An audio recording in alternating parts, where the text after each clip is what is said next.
Start record. Welcome to the Go Forth and Amplify podcast from DeathSquadsUK.com, part of the Inspired Disorder Collective.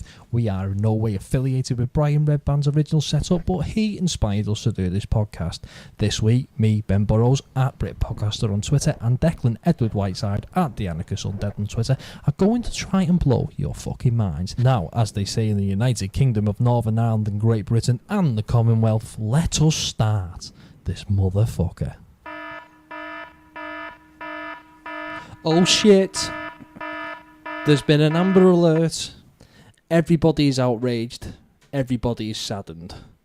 My opinion of the Amber Alert, I personally think it's a good thing. Imagine if, it's hard for me to explain to you that because you don't have kids, but imagine having a kid and it goes missing. You're going to want as many people as possible to know that your kid's missing with a description, potential... have you seen the app for it? Potential fucking person who's... Am I boring you already? No. Fucking 1 minute in, you're yawning.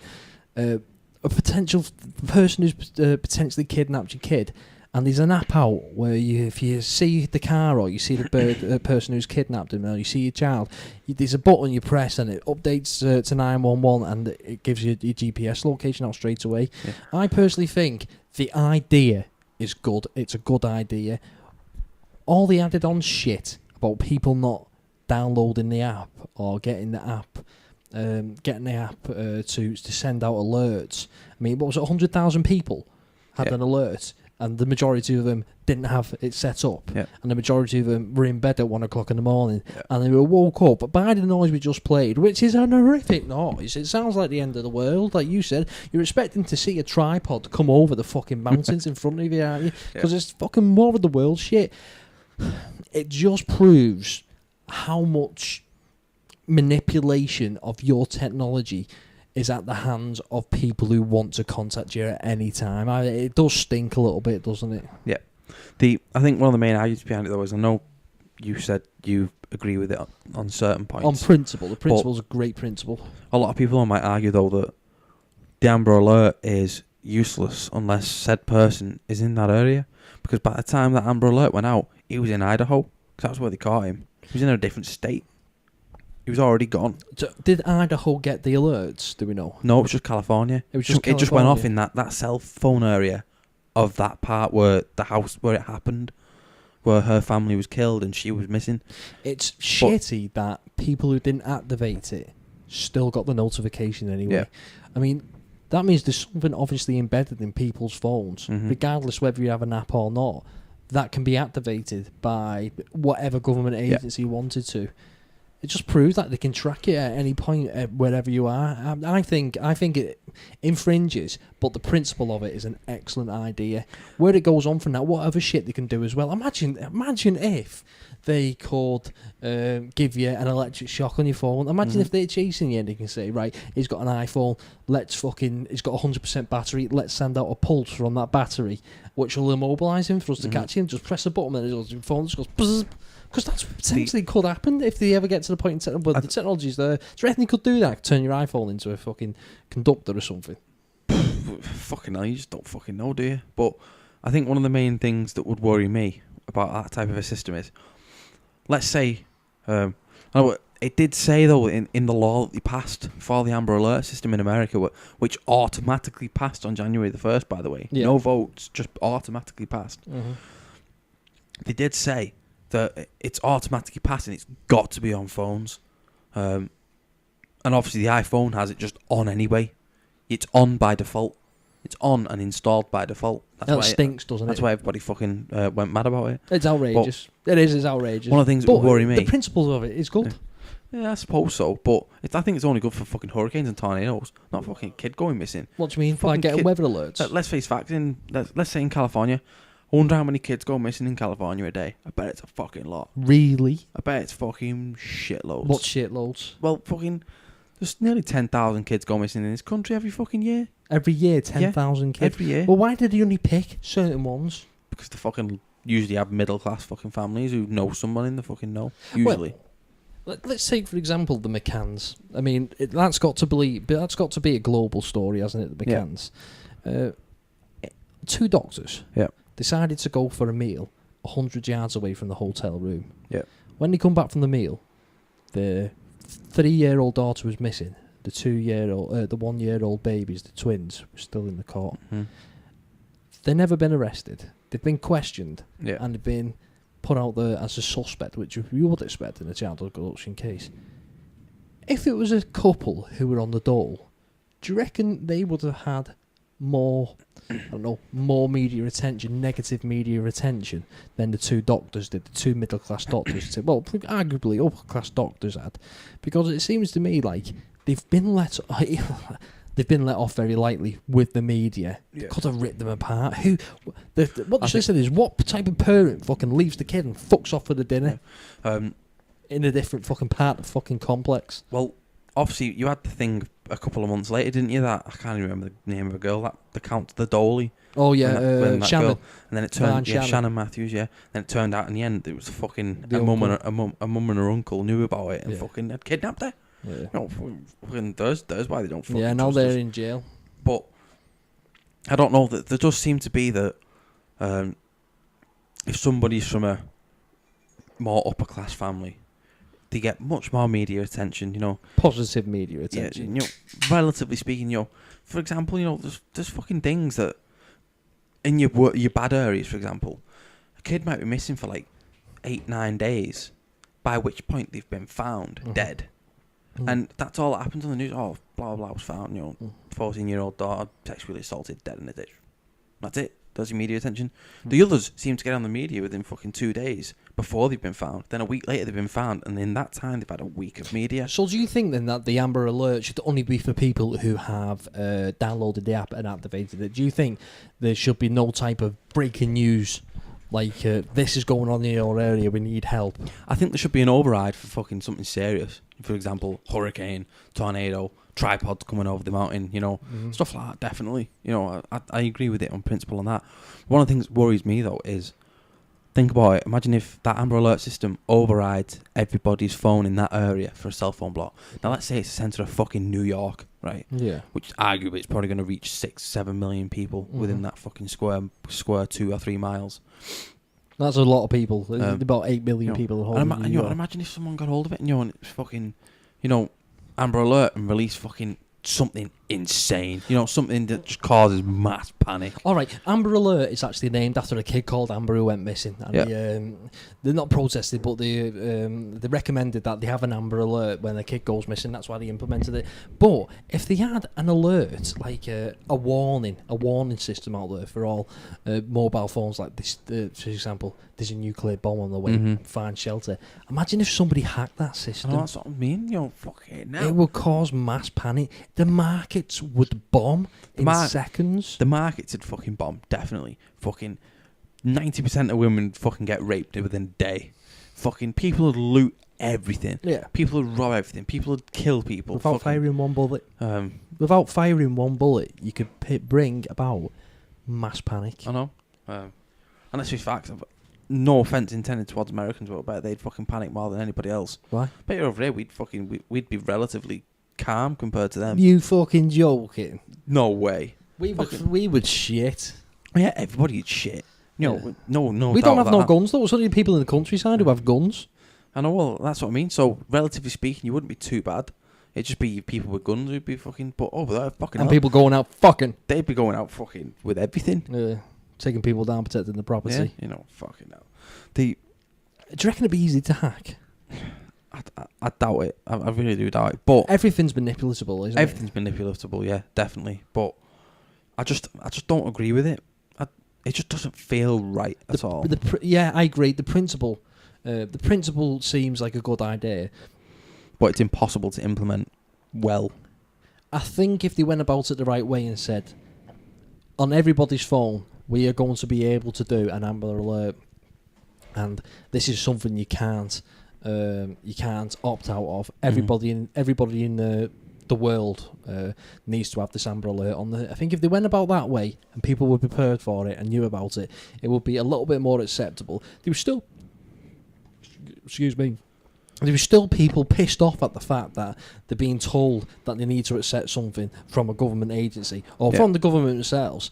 But I think it would be maybe a little bit better received if they said, listen, this is what we are doing. The fact that it just come on as a surprise to people who didn't know anything about it. Especially at 1 o'clock in the fucking morning. Fucking hell, imagine if that went... What I want to know is, what happens if people have the phone on silent? Did it override the silent tone? I don't know. I'm sure I read an article that said they went off regardless. Regardless of your volume. I wonder if... What about people whose phones were turned off? If they turned it on, imagine that. You're just getting fucking ridiculous there, aren't you? Because they can do that, They can turn on people's phones remotely. They can track them remotely when they're off. Do you know when I go for a shit and I'm playing on my phone, I put my finger over the camera. For fuck's sake. I fucking believe that as well. Because there's nothing worse when you're playing with your phone and having a shit and you've just got a feeling that somebody's watching you. I don't have that problem. Have you never had that problem before? No, that somebody could quite potentially be watching you while you... If somebody wants to fucking sit there watching me have a shit, fucking let them. There's going to be people out there who are into that. There's people out there who are into splashing, and there's going to be one or two of them that's infiltrating certain government agencies, GCHQ. What's the latest with all that palaver? Isn't Germany supposed to be giving information to the NSA, and GCHQ has received £100 million funding from the NSA? That was the last news, the £100 million thing that the GCHQ had been given 100 million funding by the NSA for pulling its own weight in Europe, generally speaking. Did you see some of the stuff that GCHQ did? No. Now the facts have started coming out. Some of the proper ones. They spied on the fucking UN building. They fucking planted bugs in the room to hear Russian meetings and stuff like that in the fucking meetings, so they could hear what was going on behind. And the diplomatic. Are you surprised? No, not at all. Are you but shocked? It's still wrong. Yeah, it's still wrong. They're shocked. No, not in the slightest. But it's like we're going backwards, isn't it? Do you think we're going fucking backwards in diplomatic relations between countries? Why are we so fucking angry with each other? Countries, or not even angry, just so fucking wary of each other. It's going to be the nukes. It's got to be the nukes. It's got to be the nukes. I don't know. It's a difficult one generally, but I think the gist of it is that we fucking relatively don't like each other because we're not the fucking same. I disagree with you. We are all the same. I know, but I don't take a shit at the end of the day. No, I don't mean as in that type of not the same. I mean as in we're just different morals, different ethics. Yeah, different morals, different ethics, different religions. In quite a lot of cases, let's face facts, different colours. That does come into play with a whole lot of stuff. You don't see us fucking going trying to knock fuck out of other white people, do you? Really rare. That's true. That you know, in recent 60 years, very rare. When was the last? Let's face facts. What have you got? Korea, right? Yeah, Asians. Fucking hell! How many Arab countries? How many Arab countries have we had? World, yeah. Vietnam. Nobody ever bothers with the Africas, do they? There's not really massive troops on the ground for an invasion. There's a lot of bad shit going on there. I think one of the main things with Africa as well, though, is that, to our knowledge, there's nothing there except for diamonds and gold for us. And platinum. Diamond and gold and platinum. But generally speaking, we've all got our own stuff like that. We've got our own gold mines. In the UK? South America's got a hell of a lot of gold mines. I know. And a lot of them are owned by us. UK itself, not USA or anything like that. Us. We own a hell of a lot of gold mines in Peru and places like that. Argentina. Really? Argentina? How do British companies have footholds in Argentina? What's your source, the Times? Well, I own shares in one of the companies that has the biggest gold mine in Argentina. And that's UK. Minera IRL, and it's UK listed. And is it a profitable company? Yeah. And the shares going up? Currently the share price is on its fucking ass. Yeah. Hasn't the share price of gold fell something ridiculous, $200? It's down. It's down 40% now. The price of gold is down 40%. I know it did hit a high of $1,900 an ounce. Yeah. And there was it's about 1,400 and something now. There was a 30% drop, and it's the biggest drop in something X amount of years. What's happened? Oh yeah, this is what I read. Right, somebody flooded the market with paper gold. Right, and that is gold that's on paper in different vaults that come onto the market. But apparently, some economist somewhere is saying, or some expert somewhere is saying that the amount of paper gold that's flooded the market doesn't add up to the amount of gold that's in the vaults. You know what I mean? So there seems to be more paper than there is physical stock somewhere. I can't stand who sit there and come up with the idea. I know what I'm going to do. We're going to do paper gold. So instead of saying I've got 60 ounces of gold in this vault, I'm going to put 60 ounces of gold on the market. You're going to say I've got 60 ounces of gold in this vault, but over in New Zealand I've got 60 ounces of gold over there. So I'm going to have two papers and put the paper onto the market, and people are going to buy them. But it's going to stay in those vaults. The gold price has plummeted now. A good part of that reason is economic improvement generally. You know, in the last 6-9 months, you know, a lot of countries, especially us, we have really started showing good signs. Yeah, but people at the bottom end of the chain wouldn't say that, though. No, they wouldn't. But let's face facts, people at the bottom end of the chain are never going to say it's going good, and they're never going to say it's looking good. That's true. But many people a couple of years before the recession were still fucking on their ass. Yeah, I agree. That's part of the reason the gold falling. But literally with gold, it's always been the way. It fucking bombs. It fucking bombs, and it just flatlines. And gold dead cheap, and all of a sudden it just goes straight up. It seems to have been riding a high for a while. This is one of the longest highs they've had, but I think the last one was 86, 87. Right. Again, before a massive recession. Yep. And just after a massive recession. And it literally, during the recession, it fucking rocketed, and then literally it just fucking bombed. It fucking went down about 80%. And then it was like for 10 years. And then all of a sudden it started coming up towards us again. Then Gordon Brown sold it. So we were like... He's never got over that. That's going to follow him round like a slippery fucking car forever, isn't it? It was a stupid decision. Gold prices had increased by about 15% at the time. And any economist will tell you, if gold prices increase by 15% in this amount of time, it's going to increase by about another 100%. Why did he want the money?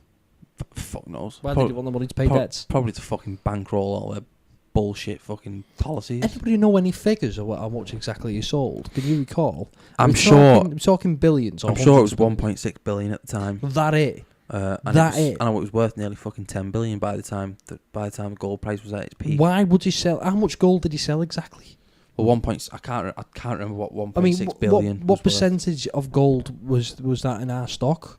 I think we've got a good fucking 400 billion stock of gold at the moment in the bank. Yeah, but it's not all our gold, is it? It's our own reserve. We've got a physical reserve of 400 billion. Yeah, and we hold it for others, but not Golden Brown. David fucking Rebecca Lou's Cameron. Right, this is what you need to do. If you've got £400 billion worth of gold in the Bank of England, sell it and get our fucking national debt down and just start fucking mining more like a motherfucker. We don't care that you got £400 million of gold. What we cared about was fucking gas prices at £1, fucking nearly 40 a litre. But why has he got that gold? Why is he sitting on it? Well, every country's got massive gold reserves. They all do. I know China's buying up all the gold. Yeah, India's still got the biggest import. India's still stockpiling gold like a motherfucker. They have been doing for 50 fucking years. Why? Don't know, they just do. I honestly couldn't say. I'm presuming it's the way that the rich in them countries lead the lifestyle, because the rich in India are fucking rich. The poor are fucking poor. I know. You know, poverty line's completely different to this country. Fucking. Well, I'm saying that though, the minimum wage in this country is unsurvivable. I mean, it's the same in a lot of countries. It's definitely. I think the livable what the minimum wage should be in this country for people to be able to live by themselves is about £7.20. Yeah. What's it rocking in at now for like the I don't know £6.51 I think £6.52 something like that. I don't know what I was reading something online. It's not as bad as the American one though. I know. That's what I was going to say. I was reading something online. If the American minimum wage would have kept up with inflation from the 1980s, the minimum wage should be $21. Yeah, $21 an hour. What is it? Fucking $9, something like that. Is it something like that? $9. It's definitely less than 10. You know, and when you consider that, actually, I think theirs might be very similar to ours, roughly. Right. You know, in pounds, not including the exchange price, but I'm sure it's fucking $7 something an hour. You know, minimum wage. Is it? $7 is like fucking £5 an hour. It's less than that, isn't it? If someone offered me £5 an hour, I'd be a fucking criminal. You know, I really would. You will turn to crime, wouldn't you? Fucking hell, I'd rather. I wouldn't fucking at least then I go to prison. Fucking don't have to fucking spend money in there. Something else I saw online. There was like 49 states or 48 states in the US where if you were on minimum wage, you couldn't have a property. Mm-hmm. You couldn't even rent on minimum wage. It was unbelievable. There's like 2 states where you could rent. Just on minimum wage. It's like in this country now though. You find more and more people are house sharing. aren't they? Yeah, good style. Yeah, definitely. I mean, it's always been popular for people to rent houses and like 2, 3, maybe 4 people live in it.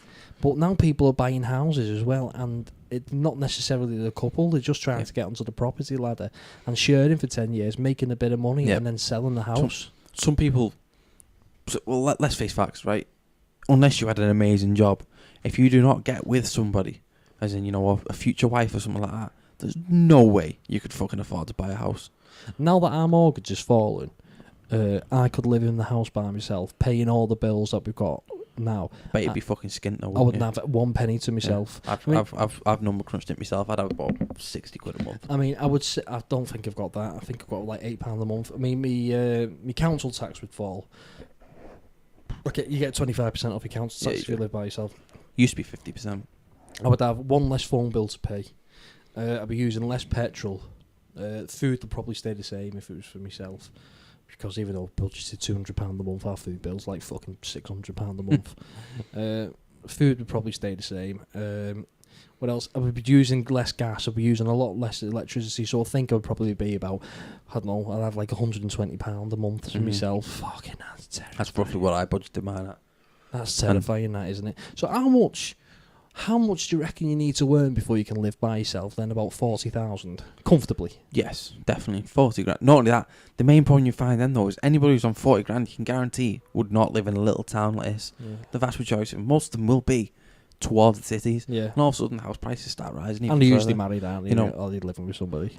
I'd rather live in this house right now, which is worth fucking hell. Well, I bought it for fuck all, like, but it's worth £100,000 now compared to is a it house. What is it in the 130s? Is it 116? It's worth 116,000. That's crazy. That mate. There's houses just past the. That's so cheap. Just behind the past the bridge, just going into Speak. The main bridge going into Liverpool, which says "Welcome to Liverpool." When you go under that, there's houses there which are slightly bigger than this. They're £250,000, and they're in a fucking shithole. It's a regeneration zone. Yeah. Fucking hell, there must be druggies and everything all over the place. I can't understand why it's £250,000 though. Why is it just because of where it is in Liverpool? It's bang on the M62. Literally, it's bang. Literally, it's about 300 yards away from the M62. Being able to connect to it. But the road that it's on is a 30 mile an hour road. Where it goes from 70 to 30, and then you've got the bridge to. It goes from 70 to 50 to 40 to 30. And then you've got a speed camera. Now, them houses there with that speed camera in are fucking dead expensive. I can't stand that because it's not really a desirable place to live, isn't it? All right, you got the connection to the motorway, but you're living right next to a motorway. Do you know what I mean? The main fucking see that motorway. That is the link to the fucking rest of the UK, isn't it? So you're linked to Scotland, you're linked to Manchester, you're linked to Birmingham, you're linked to fucking Preston. You name it, that's it. That's why a good few people are starting to move to this fucking town, because bang in the middle, you've got motorway going that way. You've got a motorway over that fucking bridge going that way.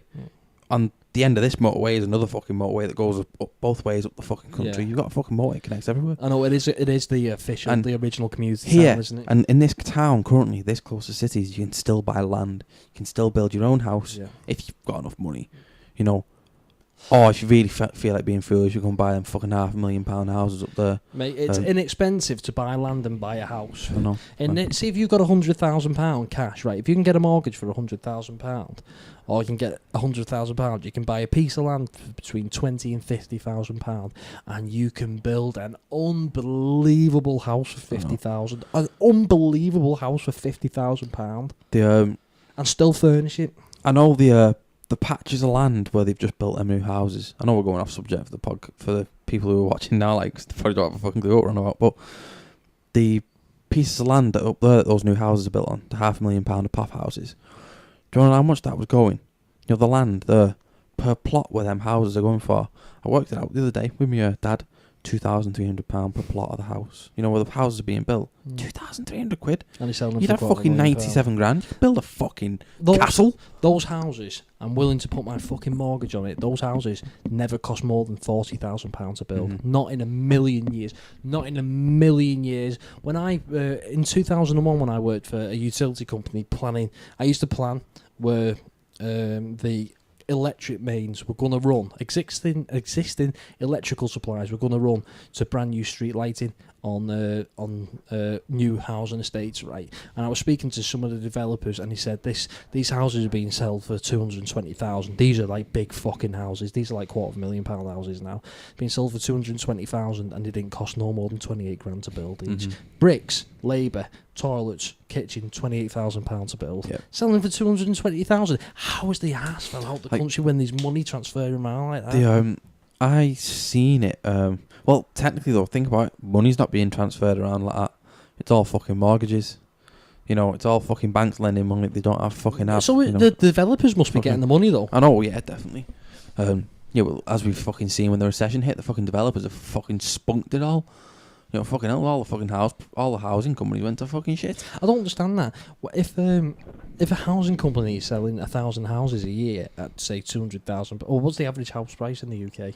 160. It's 160 in this part of the country. What's the it's 240 down. It's 240 down south. So say 180,000. Yeah, it's the average house price. Let's say if a developer sells 1,000 houses a year at £180,000, you're talking hundreds of millions of pounds a year they're turning over. Like a year, guaranteed. And there's more transactions than 1,000 fucking house sales. I mean, in 1 month they can sell 10,000 houses, can't they? Like, the second that the housing market went to shit, the housing companies just couldn't cope. They just couldn't do it. You know, all of a sudden they couldn't sell the houses, they couldn't build anymore, and that was it. They went to fucking shit. They had no fucking cash reserves. They'd fucked it, pissed it all up the fucking wall.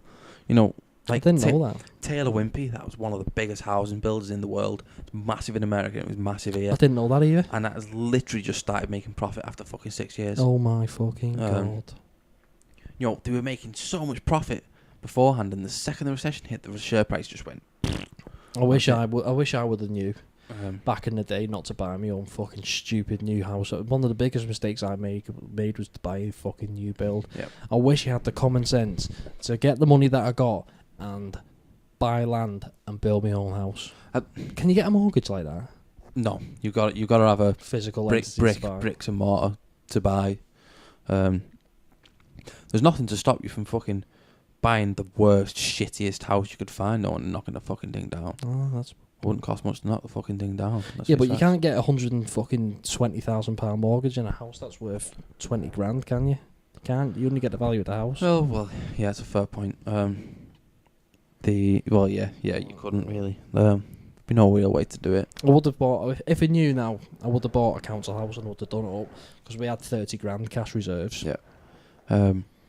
Like, obviously that's what I did with this house, but I got really fucking lucky, with the timing. Your house will pay for itself eventually. It's just going to take a bit longer. Yeah, but by the time I fucking paid for the house, I mean, let's say if I'm in it till I'm 50, it's going to work out for like £250,000 that I would have spent. Yeah. Like paying off my mortgage, £250,000 on a £180,000 house. Yeah. It's scandalous, isn't it? Well, yeah. Like I paid 69 for this one. 69,000, that's amazing. I paid 69 for this, and I think I'll pay £103,000 at the moment. When I remortgage in a couple of years, I'm hoping to knock it down to about 95. So you are going to remortgage again? I'm going to remortgage again. I'm going to reduce the how long it's going to take to pay off. That brings us nicely onto the Bank of England governor. Oh, on to Mark Carney, yeah. Just tell our viewers about Mark Carney. Who is he exactly? Mark Carney is the Canadian governor of the Bank of Canada. Before he came over here, now George Osborne, our Chancellor, managed to poach him and get him to join here.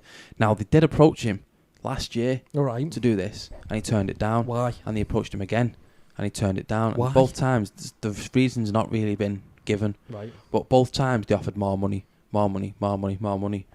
Now, he now is on slightly more than what Mervyn King was on. Yeah, I've heard that. Not much more. But I think it's going to be more than fucking pay for itself, because Mark Carney was a fucking outstanding governor during a crisis, and if we start growing now, and he's got his head screwed on good He style. seems to have come in at the right time as the economy was showing improvement, better than what analysts predicted. Mervyn King, our old Bank of England governor, he wasn't meant for wartime, if that makes sense. You know, he wasn't meant for it. He was a boom time governor. Yeah. You know, I think he did. I think he handled it relatively well, but he didn't see it coming fast enough, even though a lot of other people did. Mark Carney said a year before we even went into recession, he said the world is heading for fucking shit. I think we all saw that. I saw it in 2002. Fucking bankers didn't. Did they? They knew what was I know coming. what I mean. They never come out and say. I mean, literally, they didn't do anything about it. You know, they didn't try anything. Yeah. But Mark Carney, one of his main policies, even though it was unpopular at the time, when he first started becoming the Bank of Canada governor, he said, right, all banks are weak. The weak. At the time, they were fucking massive profits, fucking huge profits. Fucking, they were what's doing huge shitloads. Profits? The multi-billion-pound profits. Like that Barclays was turning over $7 and $8 billion. Yeah, Canada's banks aren't that big, but they were making big profits. Loads of mortgages, boom time. And he said, right, banks are weak. If the economy goes under, banks are gonna go. And it happened in every fucking country. It was horrific, wasn't world. it? It was absolutely horrific. And he went, right, let's say you've got 4 banks. He went, right, you bank. This year, half your profits, raise capital. Just stash it in your fucking bank, so to speak. Who said that? Mark Carney. Right, okay. That's what he did. Passed it. You will raise cash. And the next year, you will fucking raise cash this year as well. And the year after year, and the banks were going fucking mad. Were they not lending or something? And no, as in literally their profits, instead of them spending it or investing it, he said, right, capital, just fucking bonds. Fucking put the bonds in. Most of them went into the, funnily enough, fucking the Canadian bonds, the government bonds, the debt of the country. So that's a great idea. And so they were getting dead good interest rates, the government, and the fucking banks were going mad, because they weren't making anywhere near the profits that they were. The profits got lower and lower and lower. They never lost, though. Right. Just. And then, all of a sudden, you're fucking talking 4 years down the line now in 2010, when all of a sudden all our governments went, oh yeah, it looks like the fucking economy isn't going to grow again, and the banks aren't going to rescue us, and the banks haven't carried on making profit, because they stopped making profit for fucking years, didn't they? They went, I think we better start raising capital with the banks, so they've all got money, just in case the bank, to stop them from we going were under. a bit late, weren't we? We were fucking well late, and by then, fucking the banks of Canada were like that, fucking shitloads of fucking money. They're like, right, all of a sudden, England and America are like, fucking stop investing, stop buying stuff. The Bank of Canada just went, right, we'll buy that. What did you buy? Well, just investing, just generally investing. Let's face facts, like one of the best things was Lloyd's. Lloyd's bought a company called Charter Holdings just to do their insurance side. That was fucking, I'm sure it cost them about $3 billion. They just bought it, pre-recession. And Charter Holdings held Direct Line, all these different insurance companies, that's just what banks do. Nobody realises it. They don't just invest in loans, they invest in other countries, they invest in, councils, they invest in housing, they invest in shares, they invest in fucking everything. And they expect to get a return on all this, don't they? And Carney literally just said, it's too risky, you are just going to hold on to that money. You're going to do it. And they were fucking fuming because they couldn't make profit off it. They couldn't make loads of interest off it. And just off them making that only 2 or 3% a year off these fucking billions of pounds, by the time they started making profit again, their economy didn't get hit bad anyway. Oh, wow. It didn't get hit as bad as we did anyway. They had quite a few boom times. They had a good bit of a fracking going on, and other oil reserves and stuff like that. And he I wouldn't say single-handedly done it, but he's massively respected in the banking community for what he did. What's he doing for the UK then? What's he said that you have liked, that you've welcomed with open arms? The first thing he did was, when he first got into power, which I believe was the 1st of July, he came in and he gave his first flagship speech, and he said, at the time, every newspaper, every politician was going, oh, look, the economy is starting to grow, it's getting better, we are out of the woods, blah, blah. And he sat down in this conference, and I don't know if you remember, but he said, more or less, word for word, stop being so fucking optimistic. It could still go wrong. Yeah, I remember. Just dead down to it. No, just stop being so optimistic. Don't go fucking mad. Don't act like the fucking world's going to be brilliant again. Fucking just hold on. The share prices bombed. I don't know if you remember on that day. Yeah, I remember. Yeah. He said it wasn't a downgrade, but it was basically it might not grow that fast. Yeah, I know the pound fell against the dollar. Now that was a win-win because number one, the currency fell for that time, which arguably might have created a bit more growth in the next few months, because people being able to buy stuff for slightly cheaper. And then literally, he gave another speech last week. Now, by now, it is clearly looking pretty much the fucking economy is going to start fucking rolling again, good style. But it was a win-win for him. He gave out that dead pessimistic speech, and if it all goes to shit, nobody's surprised. Markets don't bomb, fucking people don't panic, blah blah blah. But if it does go well, people go, "Oh right, the governor of the Bank of England was wrong."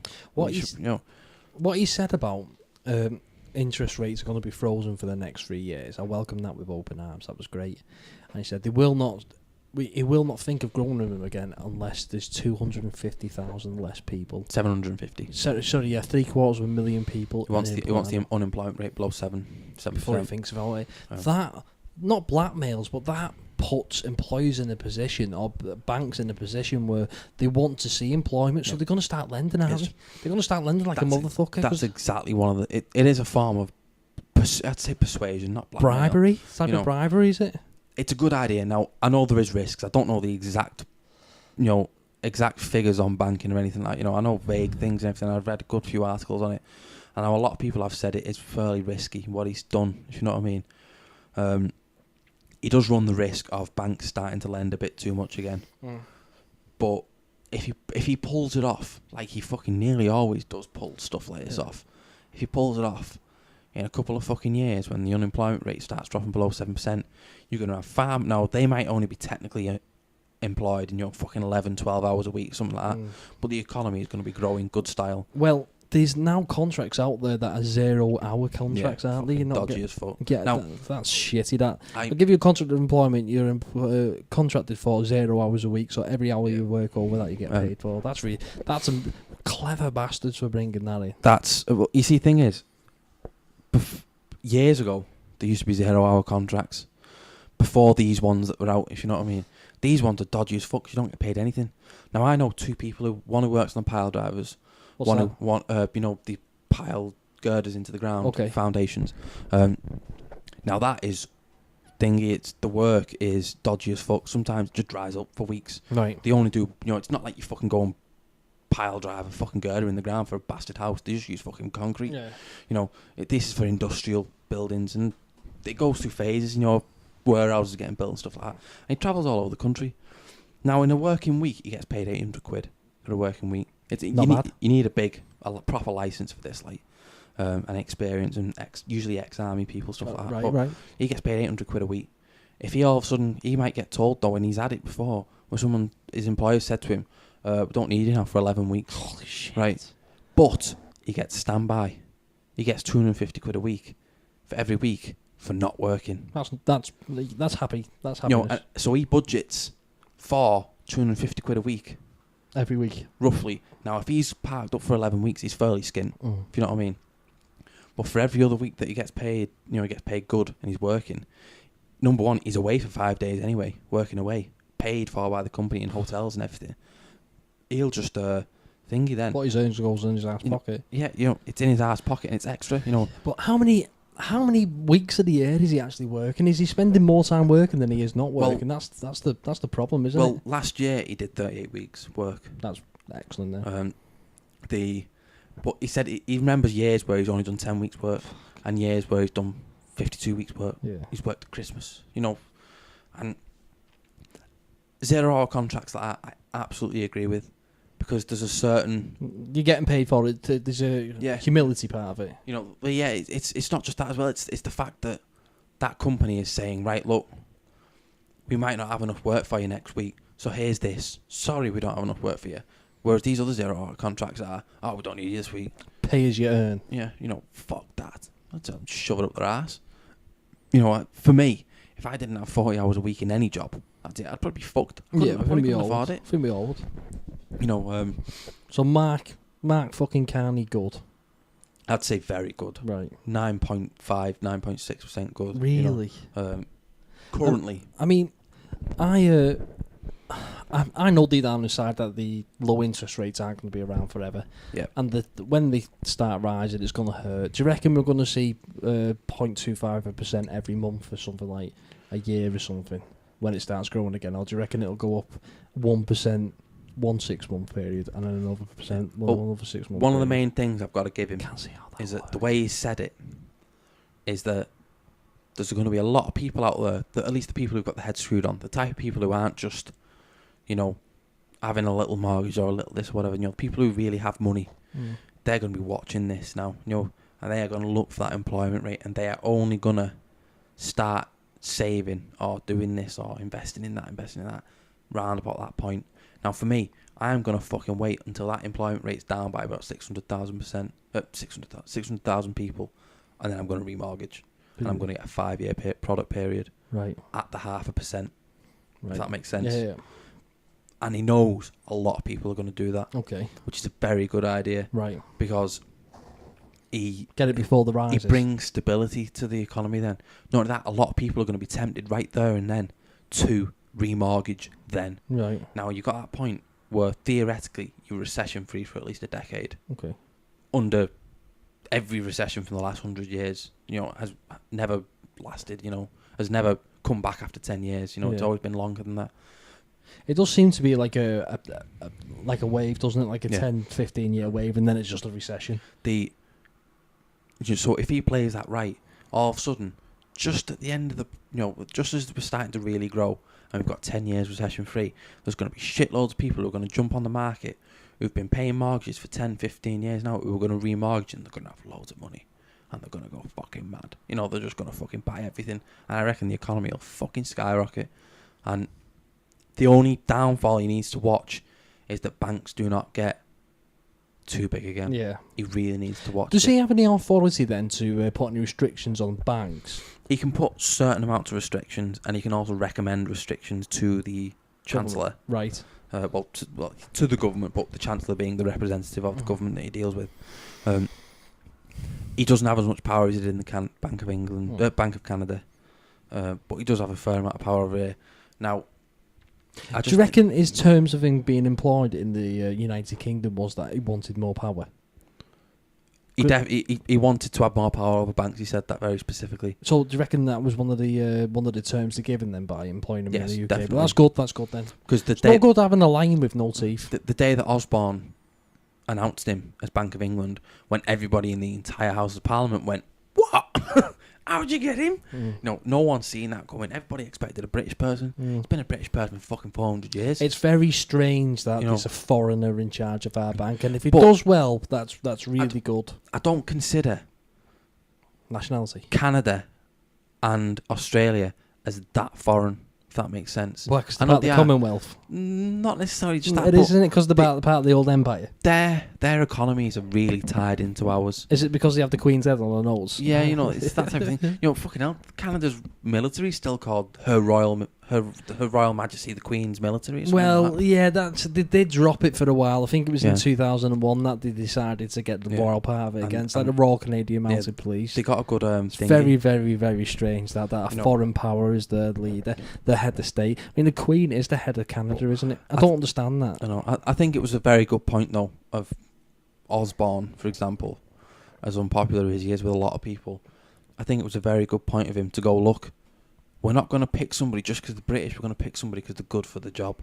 And I'm fucking glad he picked Carney, because literally, to me, having somebody who has been able to fight, the banks on their own fucking turf during a recession, now for us can only be a good thing.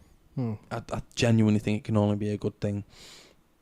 Now, the Bank of England did need radicalising, it really did, because it was too obsessed with interest rates. It was obsessed with them. Now, not necessarily. You do not necessarily need low interest rates to have more growth. Yeah, you do on paper, but you can still have a high.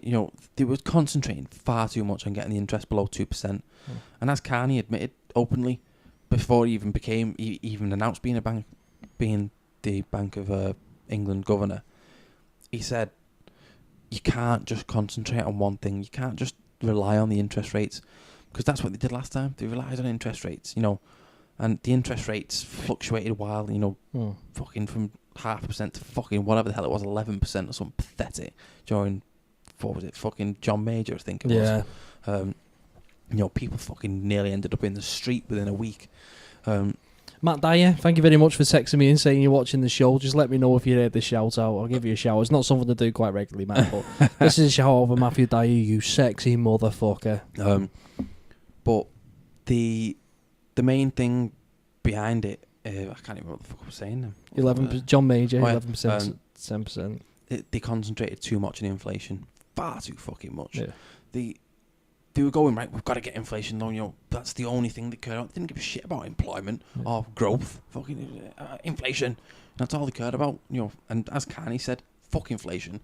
No policy that you can make is going to bring that down. If it's going to go up, it's going to fucking go up. My challenge is to get the economy fucking growing, so the growth outweighs the inflation. Did he have hyperinflation or ridiculous inflation? Who? Anybody? Fucking hell. Argentina's got fucking good inflation. That's because Argentina's on its ass. Right, here's a question for you. Right, if our economy starts growing really well, and according to everybody out there at the moment, all the analysts, China's economy is shrinking, isn't it? Yes. If China goes into recession, if the Western world is growing and booming, can China fall into recession? Or is that just a fucking scenario that's not going to happen because China just needs to build more shit? It depends entirely on the wage. Not only that, I think China's got far too good at manipulating its own market now. Officially, everybody's accepted the statistics of China, but they know it's not right. There's something not right there at all. Are they truly growing that much? Is it a lot of, good accounting? For example, a lot of their growth's off, oh look, we've built this fucking let's take out the ghost city part. Let's say they just say we've built this city and it's an occupied city. It's fucking built out of fucking paper. Have you seen some of the fucking highways over there collapsing? Fucking like that thin. What they've probably put down, we've built this £100 million highway and it cost them fucking £5 million to build, stuff like that. Yeah. And I think it's creative accounting, a lot of it. But everybody does unanimously accept if they fall below 8% growth, they've got problems, real problems, What, like, in terms of what? Below 8% growth, their economy cannot sustain itself. They just can't do it. But the economy's growing by 8%. I know it sounds daft, but they have a certain amount of debt anyway that they're paying off themselves. America's got a lot invested in, we've got a lot invested in it. Blah, blah, blah. Vice versa. Yeah. It's fucking. I don't understand that. It's just very, very strange the way they did it. So they have to pay a lot of that back anyway. But their economy, if they lose that magical 8% growth, as it's called, they all of a sudden do not have the funds to fund growth. I can't. Let's say they're just building. They're smashing out a fucking city every 2 weeks. They're growing that fast. There's fucking something stupid like 1 million people a month moving from the countryside to the cities. Yeah. And they're just building cities. And if they lose that growth, all of a sudden people stop coming, or all of a sudden they run out of cities to put people in. And that's it. It fucking stalls. Just getting back into the UK for a second. Do you reckon we'll get the 600,000 people back in employment within 3 years? My estimate is the banks are going to go on and put a lending spree.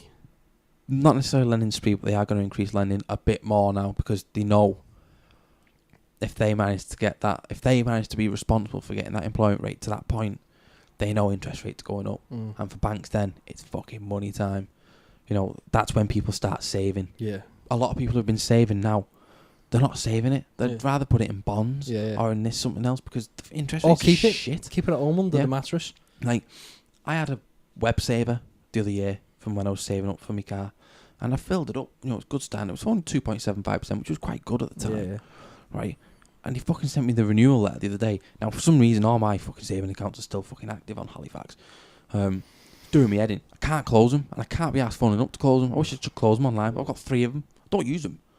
They've been sat there. Do you pay anything for them? No. They're just sat there running for nothing. But all with zero values in. And always zero values in. And they sent me a letter saying your web saver interest rate has changed. I was like, all right, I wonder what it's changed to. You're expecting it to have lost a little bit or gained a little fucking 0.25%. I was like, what? I'd rather put it in my current account. I'd get more. Yeah. I'd get a higher interest rate. I'll probably get higher fucking interest rate in the fucking under my mattress. Fucking from mould. What's going on then with Tesco and Next then? What's the argument with, if they're trying to grow the economy and get more people in work, why is there a lot of attention on Tesco and Next? You mean on the warehouse thing? Well, everything. There was an was it an MP who recently said that Next and Tesco, one of the two biggest employers in the retail sector, they're primarily employing immigrants, legal immigrants, but they're primarily employing people who aren't British, and they are fucking hindering the economy growing. The Eastern Bloc of Europe, they called it. Now, the first MP who said it was a Labour MP, I can't remember his name, but he said they were unscrupulous. That's exactly what they called them. Basically, don't give a shit.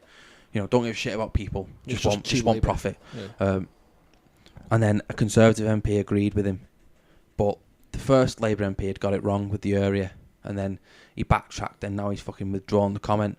Now, some of his comments I do agree with to a certain point. Now he said... Labour? Yeah, the Labour fella. Now, even though he got a couple of his facts wrong, he got the area wrong for starters. He said fucking Tesco's got his warehouse in Kent or wherever the fuck it was, and it wasn't. It was in Dagenham. It was fucking 100 miles away. And even though he got that wrong, his argument was that literally they are building these warehouses in certain areas, and as with most of our laws, the council will only approve if you take a certain amount on from the local area. And that's what they're doing. But then all of a sudden, they end up with hundreds of agency workers, and they're not even contracted workers, So number one, they're not contributing to the employment figure. Right. Those Polish fellas are lost in between the figures, if you know what I mean. Okay. They're not unemployed, but they're not employed. Right. Because they're agency. Yeah. I know they are employed, but they're not permanently employed, which means they can't go on the figures. Really? Now, the main things they said was literally, these places have hundreds of agency workers, and they've just slowly but surely become nearly all agency workers. Yeah, no, man. But I do agree to a certain point, because officially, Tesco still has it, some word out there saying that the local Widnes warehouse benefits the economy, benefits the local economy massively. Now, you know as well as I do, you drive down there fucking 20 to bastard 7, and there's fucking dozens of them walking to work. You can tell them a mile away. In groups. Yeah. You see them getting out. Because they're all house sharing as well. And now, I've got no problem with Polish people at all. I've got no problem with them working over there if there's fucking jobs for them and everything. But something just doesn't... What it is, in my opinion, right, they made the agreement that they were going to employ people out the local economy, right? And the proof is there on paper that they haven't employed local people out the economy. Apparently in the first wave there was a lot of fucking locals coming along. Shitloads. I spoke to somebody who started working there and he fucking loved it, and I bumped into him about 6 months later. This is when the Tesco warehouse first opened, and he said it's the fucking Polish. There's it's like a Polish gang down there. They don't want the British employees. They want all the mates to work there.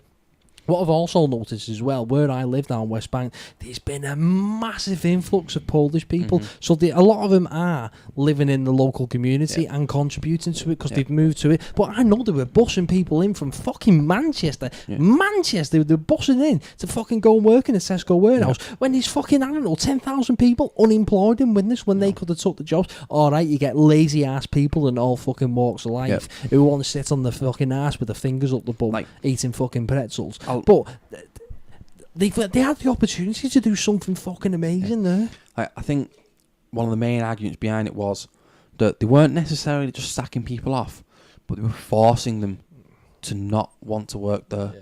Now, a lot of these... Were they paying different rates or something? Because I don't understand this. You were paying far more money employing agency people than they weren't paying different rates. They changed the warehouse, and they said to people, well, there's still a job here for you, but it's for this much money, and it was less, and people wouldn't take it, just forcing people out generally. Now, from what I can gather, the Tesco warehouse in Widnes, just loads of little farting fucking things. People left because they'd change the contract on them, and then they go, oh well, you can't do that. It's this money, or you'll lose this rate, or you'll lose that rate. And the next thing, fucking, the only people that'll work there is agency workers, and. But that must be costing Tesco a fucking fortune. Because if an agency worker is picking up £6.50 an hour, the fucking agency is getting £12 an hour. Yeah, so they're paying fucking far more money. On saying that though, did they get any bursaries by employing people who are... Do they still need to pay the employment tax for bringing people into their own agency? Because to employ me and to employ you, we've got an additional £4,000 that we don't see in our wages. But it still contributes to your... to your individual person as a figure. So even though you're in 28,000 on paper, you're a £34,000 asset to the £34,000 fucking debt to the company. I honestly don't know, but the amount of agency workers out there, it must be cheaper on some level than your ordinary fella. It's got to be. Otherwise they wouldn't do it, would they? If they're unscrupulous, like they are, we all know they are, they're all obsessed with profits. If they're not... if they suddenly look, oh, hang on, it'll cost us £3,000 less to employ Ben, as it will that Polish person, they'll go, oh, fuck, they'll put Ben in. They're not going to care. But it must be cheaper some way. I don't know how. I don't know enough about it, but... I know when they come to lay people off, they don't need to pay out any fucking redundancy or anything like that. They can just fuck them off. And I know it's only just recently that they've had to start paying holiday pay to the agencies as well. They can accrue holiday pays. Now, you see, like I said, I've got absolutely no problem with anybody who wants to work whatsoever. But when they break a promise, that's fucking shitty, isn't it? I just think there's just certain companies that they need to just offer permanent employment. The warehouse isn't fucking going anywhere. It's fucking... They build them usually on 25-year leases and everything. It's not fucking leaving the bastard country, is it? There's an awful lot of these Tesco hubs, though, isn't there? Yeah. I've passed a few on the fucking motorway just recently. It's like, fucking hell, it's just popped up another fucking Tesco one. There is a lot of people out there who genuinely... Now, I don't know how much there is behind it, but there are a lot of people out there who genuinely believe Tesco moves their warehouses to force that workforce out of work because they're paying them too much. Now, I heard that, and I remember... in our certain career path, I remember speaking to a manager at Tesco Middleton, the warehouse that was in Middleton, that got knocked down and moved here, and every one of them was offered their jobs at £50 less a week, plus no travel costs from Middlewich, I can't fucking remember. It's Middleton. We used to collect a fridge trailer out of there. Yeah, I remember him saying that's literally what they'd offered, and lo and behold, everybody went, fuck off, fucking shove it up your ass. And all of a sudden, if you consider how many people have employed, is it 1,200, something like that? Something like that, yeah. Imagine that, 1,200 quid. Imagine if it's £50 a week for 1,200 people. How much is that they've just saved? It's probably a fucking drop in the ocean with Tesco, but it's something, isn't it? Oh, yeah, definitely. Now, there's no way you can deny, though, that they have benefited the economy here. I just don't think they've benefited as much because the amount of wagons that are employed there, and the vast majority of them are from Widnes or close by. Yeah. There's jobs everywhere in Widnes for HGV drivers. They might not be the best paid jobs, but they're better than minimum wage. Oh, yeah. There's a national shortage of Class 1 drivers. Yeah, there is. There's more Class 1 jobs out there than there is drivers at the minute. It's because literally, that is one of the main reasons behind getting a lot of Eastern Bloc workers. It is because a lot of them have HGV driver licenses. And it's not necessarily because they all took it, but it was much easier to get one in Poland years ago. It is abroad, yeah. And I completely accept that because it just seems to be young people now. How often do any of them want to take a lorry licence? No. Fuck all. I'd love to take one, but I can't be arsed. I'd love to take one. Number 2, I don't want to pay the money for it. And number 3, I'll probably never become a lorry driver in my life anyway. So I just won't do it. Every lorry driver I've met, every single one of them, 100%, have said to me they are earning less money now than what they were 10 years ago. And that's nothing to do with inflation. They're actually taking home physically less pounds than what they were taking home 10 years ago. So they're taking money out the arse of lorry drivers. I know some lorry drivers back 10, 15, 20 years ago, they were fucking taking home 35, 40,000 pounds a year. And that's when 40,000 pounds a year compared to now is like 60,000 pounds a year. Do you know what I mean? I think one of the main things that may have contributed to that is Tesco. But not Tesco, sorry, Stobart. Stobart and similar companies. I fucking do not like that company. You know, ones that have made shitloads of wagons, took over shitloads of contracts by paying less. You know, I've heard the way out. Harlot told me, fucking dropping names. I got told by one of the bosses that the way Tesco were moving into areas, right? Let's say Tesco were running a wagon out of Widnes, right, and they're running it down to say, let's pick somewhere at random, the Northwich, Norwich, right, down in the south, right. So the Tesco was running down to Norwich, right, and it had to come back empty. So what they were saying is, the companies in Norwich, if you've got anything that needs to go back to Widnes or Liverpool, the surrounding area, we're just going to charge you the petrol money, right? So we're going to charge you £200 to load up a fucking articulated lorry. Well, they were fucking jizzing to load up a full articulated lorry, because all they're paying for is just the petrol to go back up here. So the local companies can't compete with that. They wanted £1,500 to fucking send the lorry up there and come all the way back, because that'll cover the petrol, £400 of petrol. It'll cover the wages, I don't know, for one day, fucking £100 in wages. It'll cover all the insurance, and they make an £800 profit. And all of a sudden, all these fucking companies in the fucking local area were just dying because they can't compete with it. And then Stobarts were going, I'll tell you what we're going to do. We're now going to open up a little depot right in Norwich. But do you know when we were charging £200 to take stuff back up? Well, now we're not. Now we're actually going to charge £1,500 or £1,400. So that's what they were doing. They were saturating the area with cheap haulage and fucking killing local firms. Stobart and O'Connor's and most of the other fucking haulage firms that are involved, there's a good few of them, isn't there? They were really intelligent how they did it, because I know it sounds stupid, but nobody had ever thought of it. Nobody had ever thought of, well, hang on, if we're going there, we can bring something back. You know, they never thought about it. Great idea. And Stobart just took advantage of it, because no one was doing it. You know, he will not drive a wagon. How often do you see a Stobart wagon going along without a container on it or without a trailer on it? Very rare. I don't think I've ever seen. I've seen two. I've seen one with a trailer on the back with no container. Right. I've seen one unit only. I've seen only. a few of those. Yeah. But not many unit onlys though. They very rarely do it. Now I've known 2 or 3 people who've done agency driving for Stobart, and literally, they get phoned up by the agency, say blah blah, right? We need you to work blah blah 6 hours, something pathetic. So off they go. They go down there. They meet the security man. They go, right, here's your key. That's your wagon. You'll get in the wagon. It's got the fucking unit on. You go like that. Boom. Up to where the hell is you going? You're in there for whatever amount of time. Sometimes 30 minutes, something like that. You know, you go in there, take the fucking container off, put a new container on, you drive back.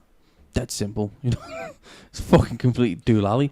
You know, it's efficient as fuck. We work with somebody who sometimes drives for Stobart. Well, he doesn't do it now. Do you know, works in the garage. Yes.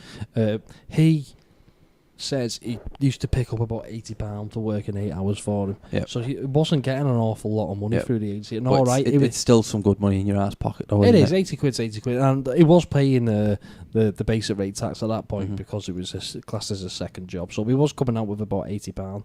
But it's not a lot of money, is it? I mean, it's a nice bit of money. It's 80 quid for doing just a bit of driving, but you're losing a day straight away. I would want to get at least £150, £200 for getting out my bed to do 12 hours work on a fucking Saturday.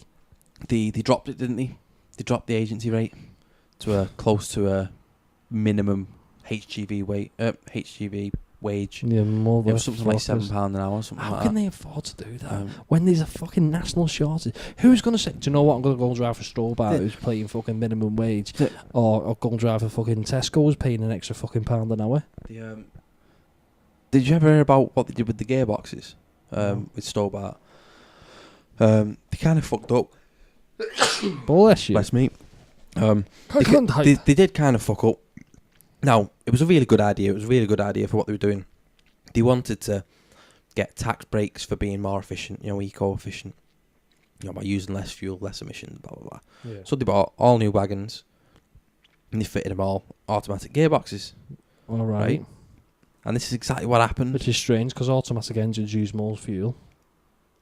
Their drivers were driving... No, but these were new engines. Okay. New eco engines with automatic gearbox and everything that was supposed to save fuel. And they were getting less miles to the gallon than the drivers driving them. Literally.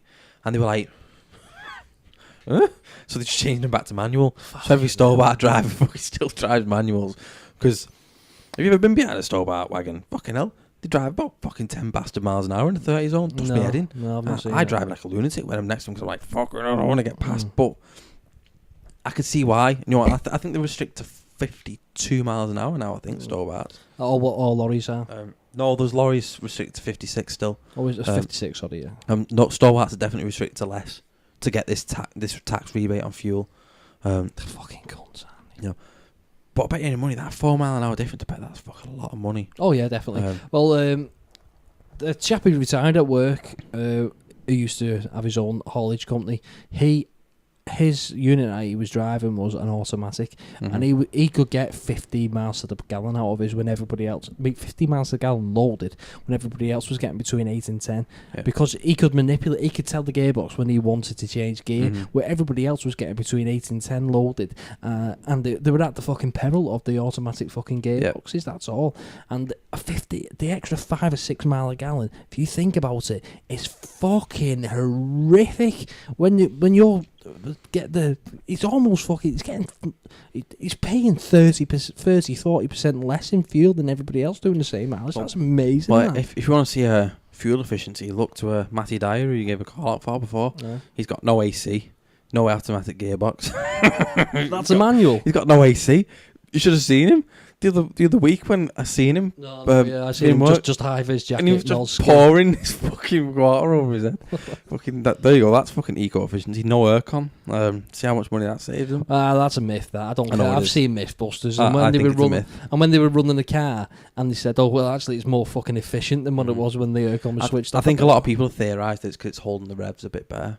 Like when you see it on the bottom, and it's moving slightly because the car's just giving it a little tiny bit of throttle just to stop it from stalling. Right. Whereas the aircon, it revs a little bit higher. So more revs. More revs. More burn. Not necessarily. It's those slight. What you need to remember is if it's dropping that below and it's vibrating, like you might have it on your RPM thing. If it's vibrating like that means it's just getting to that point where the engine wants to die. Where it starts wanting to judder. If you're standing still or something, and it just goes boom. It just accelerates a little bit. Yeah, it does, you're right. Whereas if you're holding it, it doesn't move, like cruise control. You know what I mean? You can guarantee if you were driving at 60 miles an hour, right, and you decided, I'm going to accelerate up to 70 miles an hour, and you've slowed back down to 60 and back up to 70, you can guarantee by the end of the journey, if you'd just been on cruise control at 70, you'd have been fucking way more fuel efficient. Just off that acceleration. If you get that momentum, that's it. You've got it. Off you go. You're fairly efficient. But it's amazing how much fuel you can save between the 60 and 70 mile an hour. Do you know what you burn? You burn 10% less fuel traveling at 70 mile an hour than what you do at 80. 10% less fuel. Have you tried driving at 50? No. Fucking boss. No, I've driven up to, I think I've mentioned this before on an earlier podcast, when me and Gail went up to Scotland one Christmas, we was driving up in fucking thick snow, and we never got above 60 mile an hour. Never got above 60 mile an hour. It was always edging around 55, 60, and we used, this is going uphill to Scotland, we used less than a quarter of a tank of fuel. Less than a quarter of a tank. We've never done that going up to Scotland, because you're climbing up about 11,000 feet gradually over 200 miles. Well, my car doesn't have cruise control on it, but there's still an option in there to restrict it to 80 miles an hour, which I fiddled about with. And I tried restricting the speed to different speeds. And 80 miles an hour on a motorway was 44 miles to the gallon. 70 miles an hour was 51 miles to the gallon. 60 was 59 miles to the gallon, and 50 was 71 miles to the gallon. Right. It was fucking unreal. I couldn't believe it. That's what I would want. The first time I ever driven a car where the cruise control was activated was the 2003 Veteran work, right? I didn't know the cruise control was activated. I don't know where it was coming back from, but it was in the company car. I think I must have dropped somebody off at the garage, somewhere to pick up a shop wagon. I did. I picked somebody up from a garage that was picking up a shop wagon. One of those shop wagons was in a Volvo dealer for some known reason. And I was driving back by myself, and it was 70 mile an hour, just toddling along as you do. It was on the M6, just coming off a witness, and all the traffic started to back up. So I lifted my foot off the accelerator, expected to feel the car to slow down, and the fucking car just kept on fucking going, and I shit myself. I had to, when I pressed the brake, I thought there's something up with the car here, and when I pressed the brake, it obviously started to slow down. But when I come off the motorway, I had to pull over in the fucking wrong Neil. At the sound, I said, "Listen, mate," he said, "I just took my foot off the accelerator and the car kept on going." I said, "Yeah, that'll be the fucking cruise control." But fucking shit me up. I've used cruise control only when I've test drove cars. Now the next car I get, I'd love to get cruise control on it, especially if I'm getting the fucking ST, because I'll need cruise control. Yeah, I would like to experience cruise control, because when we did that journey up to Scotland, I sometimes just love getting off the motorway, so I can move my legs. Yeah. I'd just like to have that cruise control, especially with that fucking car, because I know it's going to be inefficient as fuck. You barely get over 40 at 70. There are people online who've had it on the clock on a motorway for an hour and a half in it, and going bang on 70 with the cruise control on, and it's just gone over 40 miles to the gallon, and they've been like, yeah. You know, they've fucking been so happy. You know, it's a fucking plant part of a car. But I think I'd have to give, if I could get it, I'd have to get cruise control. It's whether or not you want to pay that extra 1,500 quid. It's a lot to get cruise control. Our team leader in work was telling me that he almost took a photograph of his miles to empty. 1,030 miles. To empty, yeah. And this is even when he's been fucking driving. Yeah. He's got a vehicle there that can do a fucking 1,000 miles on an £80 fucking tank of fuel. Yeah. That is, well, more than that, because it was still 1,000 miles when he was fucking driving back.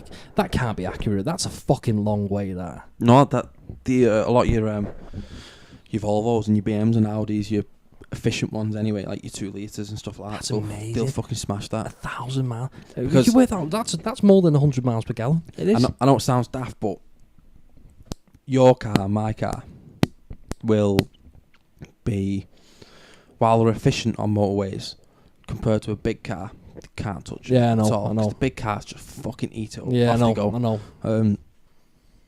Because they're so powerful, they just hold that momentum so fucking well. You know, they just hold it so well because they're so heavy. You know, they just keep going. You know, they hold momentum really well. Do you know what amazes me? That a gallon of fuel, which isn't a lot of volume, is it? What's a gallon of fuel? A gallon of fuel's going to be like that, isn't it? Yeah. It's going to be like a gallon of fuel, 4 or 5 litres. 4.54. 4.5 in our thingy. So 4.54 a gallon of litres is like that, and that can potentially get you nearly 100 miles. Mm-hmm. It can move 3 tons or a ton and a half, 100 miles. 1 gallon, that is really impressive. Mm-hmm. I'd fucking love to, just get a big car. There's no fucking point though. I'd rather get a fucking hatchback. There's just no point in me getting fucking a big fuck off car. Yeah, I think we're definitely going to get a Focus. Definitely going to get a Focus. I couldn't justify it. I could, but I couldn't. It'd be fucking stupid. But if you don't need a big car, you don't need a big car, exactly. do you? No, at the end of the day, a fucking Focus, it's 5 doors. Unless I'm planning on having fucking 4 bastard kids. What's the boot like? In the Focus, big. You get a good boot. Yeah, well, fucking, it's a medium-sized car then. Not only that, the back seats are fully flat. So if you put them down, they're flat all the way. Yeah, so it's like you got a little estate. It adds 120% onto your space. Holy shit, man! That's like in the brochure. That's how much it adds. Yeah. I don't know why. ST. I don't know why. Why did they measure it? On a boot size, litres. They measure it in cubic litres. Like you're gonna look at it and think, oh well, that must be more litres. I don't fucking know. Get me a fucking big fish tank. We're gonna build the car into a fish tank, and that brings us nicely on to Gibraltar. Thank you, the Spanish, for looking at the United Kingdom as the imperialist leaders who are colonising the world. I understand where you're coming from, because you got a part of land bolted onto the arse end of your country that is British. But in some treaty in 1730, for some unknown reason, we ended up with it. Why did we end up with Gibraltar? Do you know? Do we any inkling? Any guess? I can't even remember. It was some kind of negotiation over it or something. Over fucking wars and all sorts. The same way fucking everybody traded islands at the time, but they fucking gave us. They let us have Gibraltar, and you can't just suddenly decide nearly 300 fucking years later. 300 years is a long time. Have you seen what's fucking actually happened though? How it's actually come about in the last few weeks? How has it come about? It was fishing rights. Right. Didn't somebody from Spain fire on jet ski? Somebody in a jet ski in Gibraltar waters. Somebody from 6 weeks ago. This is how I heard how it started. Right, somebody in Spain, and I'm talking like the Spanish Coast Guard, right, fired on somebody who was on a civilian who was on a jet ski because apparently, according to the Spanish, he was in Spanish waters, and that's why they fired at him. Right? And that's where I picked the story up from. Well, I know it's escalated recently. Now, one of the main things was fishing rights. Okay. Aren't we ripping the arse out of it? Yeah, we'll fucking smash them completely with that. But what's the artificial marine that we put in there, or reef we put in there? That's what it's mainly about, is that literally this certain area, the Spanish fish this side, we fish that side. Yeah.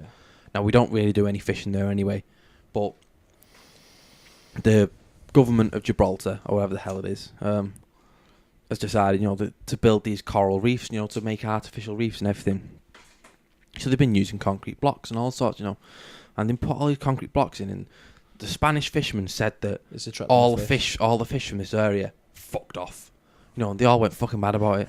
And then fucking, have you seen this, guys? They fucking built a marina down here for us. Did they just come over to the reef? Yeah, literally. That was the idea behind it, to attract wildlife. Now, I don't know whether they did it on purpose to fucking piss the Spanish fishermen off or not. Well, they did it to attract fish, didn't they? I think they did it to attract fish, not to fish, because you can't fish a reef. You're not allowed to fish on the coral reef. It's not coral reef, though. It's concrete reef. You know what I mean? You're not allowed to fish on reefs. If you have a country that declares this is a fucking reef all this way, you can't fish on it, generally. Okay. But for whatever reason, all the fish fucked off from that side to our side, and they went fucking mad. And then one thing's led to another, and then they've increased the border control by 3 times in terms of time.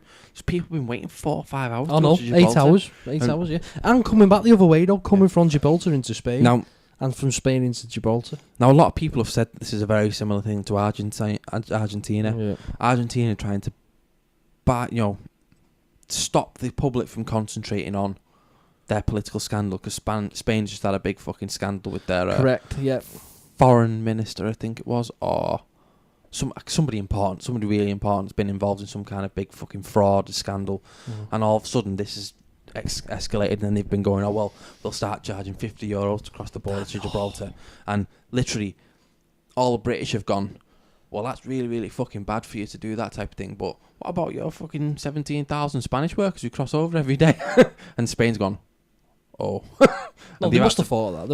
They've had to backtrack on it, though. They've had to then say... Have they backtracked? Yeah, they've backtracked. So why is Great Britain on about taking Spain to court then? Because it's fucking ridiculous. Because the border controls now, it's taking about 5 hours to cross this fucking stupid ass border. Right. And they've done it on purpose just to piss us off. Yeah.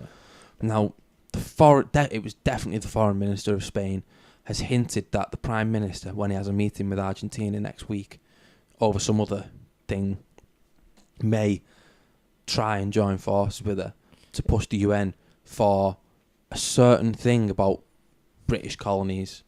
In a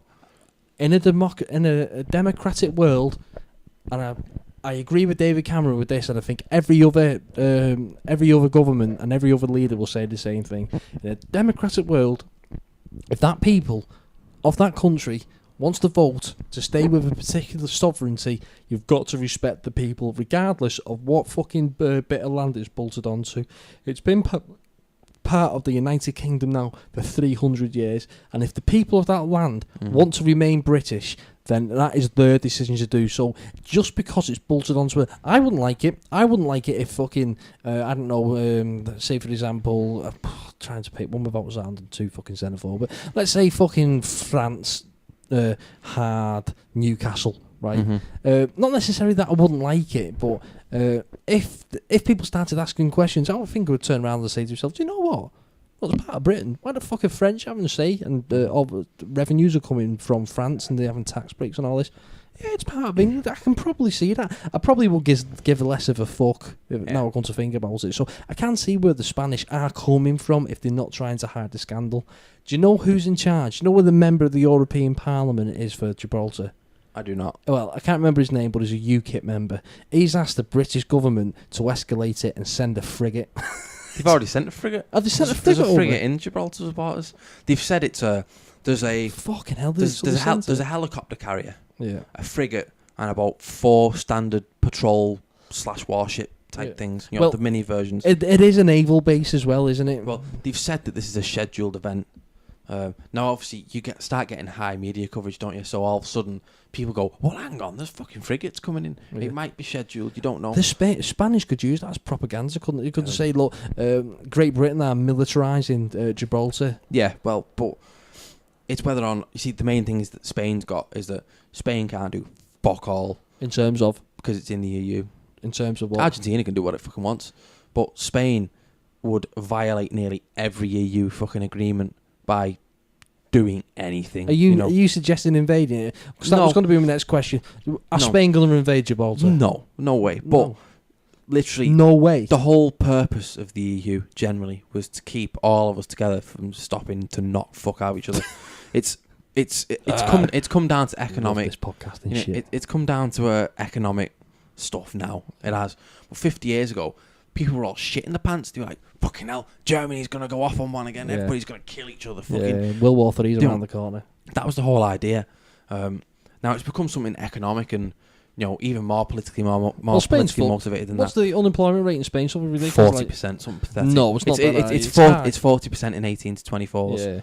Yeah. It's like 22% across the board. It's high. Yeah. Portugal's got a similar one as well. Yeah, Greece is similar. But the Spain, they can push towards the UN if they really want to, but they just won't get anywhere. I don't think the United Nations are going to turn around. I think the very worst thing that could happen, other than being invaded, is the United Nations say, right, we've got to hold a referendum. You've got to give people of Gibraltar the vote. Yeah. I mean, Great Britain did the referendum on Falklands off their own bat, didn't they? Yeah. And the Falklands, I think it was something amazing, like 98% decided that they wanted to pledge their sovereignty to the United Kingdom of Great Britain, the Northern Ireland, and the Commonwealth. And that is the fucking voice of the people. If Argentina fucking keep on pushing it, they are going against the people who are colonising it. And all right, they're British and they've got English accents and they speak like Cornish people speak for the majority of them. They've got a Cornish accent, the majority of people who live on Argentina. And all right, they are going to be biased towards the British fucking government because they are British at the end of the day. But that's who's living there. That's who's fucking living there. And how many, was it 1800, 1700 that we've had that? Falklands 1832. 1832 we've had the Falklands. Why the fuck do you want to try and get back a piece of land when people have been living there for nearly 200 years, 175 years? You want to fucking, no, it's ours. It's in our waters. It's ours. We on and off had it for 100 years before that. On and off with the Spanish. Now, Argentina was originally part of the Spanish Empire. Yeah, that's right. And then all of a sudden Argentina, fuck off, Well, I can't remember the story exactly. The French had it for a while, right? Then the French fucked off because it was uninhabitable. Then Spain had it, and I think it was the Americas that said, like, fucking fine, Spain's having it. Then some fucking commander moved in there, like, around 1800, right? Yeah. And he started to militarise the island. So the Americas went, and by I mean the Americas, I don't mean America, I mean, like, South America as well. They went, nah, you're not doing that. And then we ended up on it. There was nobody fucking there. Nobody wanted it. And we colonised it, and we made it a fucking success. There was lots of... it's like 98% fucking employment on there as well. There was like lots of mismatching, of people, trading hands with it type of thing. But the basis of it is that in around about 1832... It was supposed to be uninhabitable. Yeah. Well, on that island at the time, there was 3 plaques in different points of the island. One part, Spanish Empire, this is our sovereign nation. Yeah. One part, British Empire, this is our sovereign nation. One part, French, this is our sovereign nation. Now, when the Spanish Empire broke up and Argentina fucked them off, Argentina declared that because it was part of the Argentinian part of the empire, that was theirs. And that's where it's ever been going ever since. Now, both of them plaques ended up getting fucked off. And they ended up getting in, big fucking ding-dongs with each other all the fucking time. Then they tried to set up a second military base and all sorts of shit. But the simple fact of the matter was, all of a sudden for 160 years... or whatever the fuck it was a long time.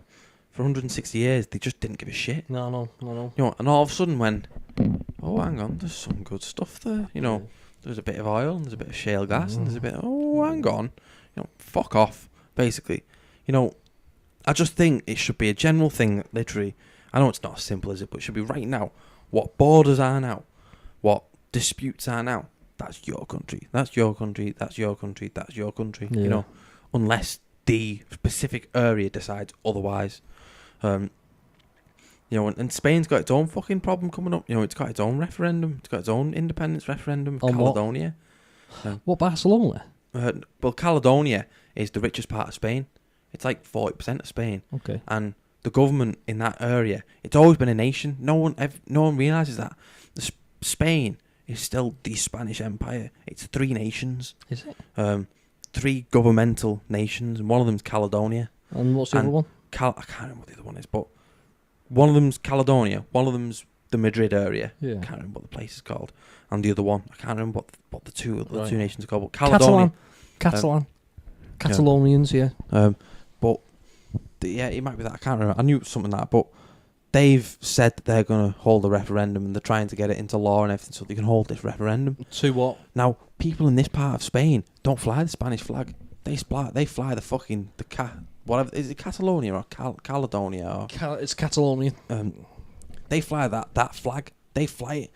They have big fucking rallies of people with these fucking flags out, and Spain's fucking shit in his pants. It's like, what fucking hell? So does Spain want to bring them under all one government? Well, they are under one government currently. Right. But very similar to ours. They've got their own little parliament. And they're like pushing, we want a referendum. Because they, literally, in their own opinion, they have got a lot more of the wealth. They've got a lot more of the property. They've got a lot more of the holiday areas. They've got a lot more of the resources, the natural resources of the areas and everything. And they want out. They want to go, right, we'll take that percentage of debt, and we'll start off on our own. And the rest of Spain's going, whoa, fucking hang on. If they fuck off, Spain's fucked. I know it's fucked anyway. Yeah. But if they fuck off, they've got all fucking, the mansions, the rich people, fucking everything. And I genuinely think they are shit in the pants. Because if they keep pushing for it, I think eventually someone's going to get through. Someone's going to get it eventually. Yeah. Now, I know that Cameron's given Salmond his referendum thing because he knows the odds of him passing it are fuck all, especially now that all their figures have been thrown out. What figures? Well, Salmond, said, Scotland will be this much better off, this will be better, and everybody's got every single figure and gone, no, it won't. Fuck off. Not even just British people, Scottish people have done it as well. Scottish people are British, Declan. I know, you know what I mean? Isn't English people? Yeah. It's not just the English people fighting. Some Scottish people have ripped up his figures as well. There's a lot. What percentage of Scotland then do you think want independence? As a guess, 10. I reckon when they have the vote. Well, I was about to say if they have the vote, when they have the vote, because they're going to be having a vote. I reckon it's going to be. 27-73 to yes. To yes. Stay in the British Empire. See, the big problem is who's going to go out and vote. People who want independence are going to go out and vote, aren't they? Yeah. People who don't want independence might just think, well, I don't want independence, I'm not going to fucking bother. And that may be where it fucking comes from. They're going to need to have some type of fucking small print that there needs to be, I don't know, at least 25% of the fucking the nation needs to vote. Yeah. I mean, it never happened. They never put it on paper, but I mean, no other referendums ever fucking had that. But fucking, if Scotland may break away from England, from the United Kingdom, I would be very sad. Mm-hmm. It's good that we're all under one umbrella. I think we're stronger together. United we stand, divided we fall. United we stand, divided we fall. He's giving him that, out of his own choice. They didn't even have to push for it. They didn't even have to really push for it. Cameron just went, right, here you go. Because he knows that the odds of it, it's fucking slim to none. When's the vote? The 2014, some point. Really? Can't remember when. I know they're trying to get 16-year-olds into vote as well, like the young fucking kids. So they're probably trying to brainwash them now, aren't they? Well, that's exactly what it is. They know that you're Scottish. You should nationally need to be. In the younger generations, very similar to Ireland, they're a lot more patriotic about their own country. Yeah. Scottish are much more patriotic about Scotland. Islanders much more patriotic about Ireland. English don't give a shit. No, you get the fucking the hardcore, don't you? What's the word now? Ists. But generally speaking, young people in England don't really seem to give a crap that much. They read the papers and they see all the fucking bullshit. But the purists. Yeah, but I don't really think they care that much. It used to mean massive to me when I was younger. It used to be, I'm fucking English, I've got to buy me England kit, and we're England, we're better. But the older I got, the more I realised that it doesn't fucking matter.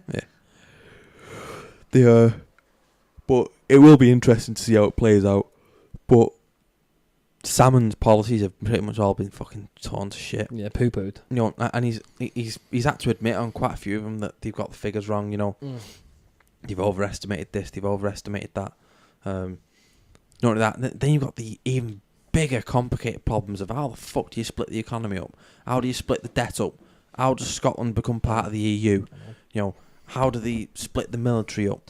What's going to be their currency? They can't adopt the pound because that's not their currency. What happens with the million Scottish people that are living in England? What happens to people who become born now? Did he now become Scottish and everybody was born before 2014's British? So they're going to have two races in Scotland. They're going to have Scot Brits and Scot Scots. Yeah, it's complicated as fuck. I can see exactly why they've done it, theoretically, but it's going to generate a lot of fucking in the short term. Imagine how much money is going to be spent fucking changing everything.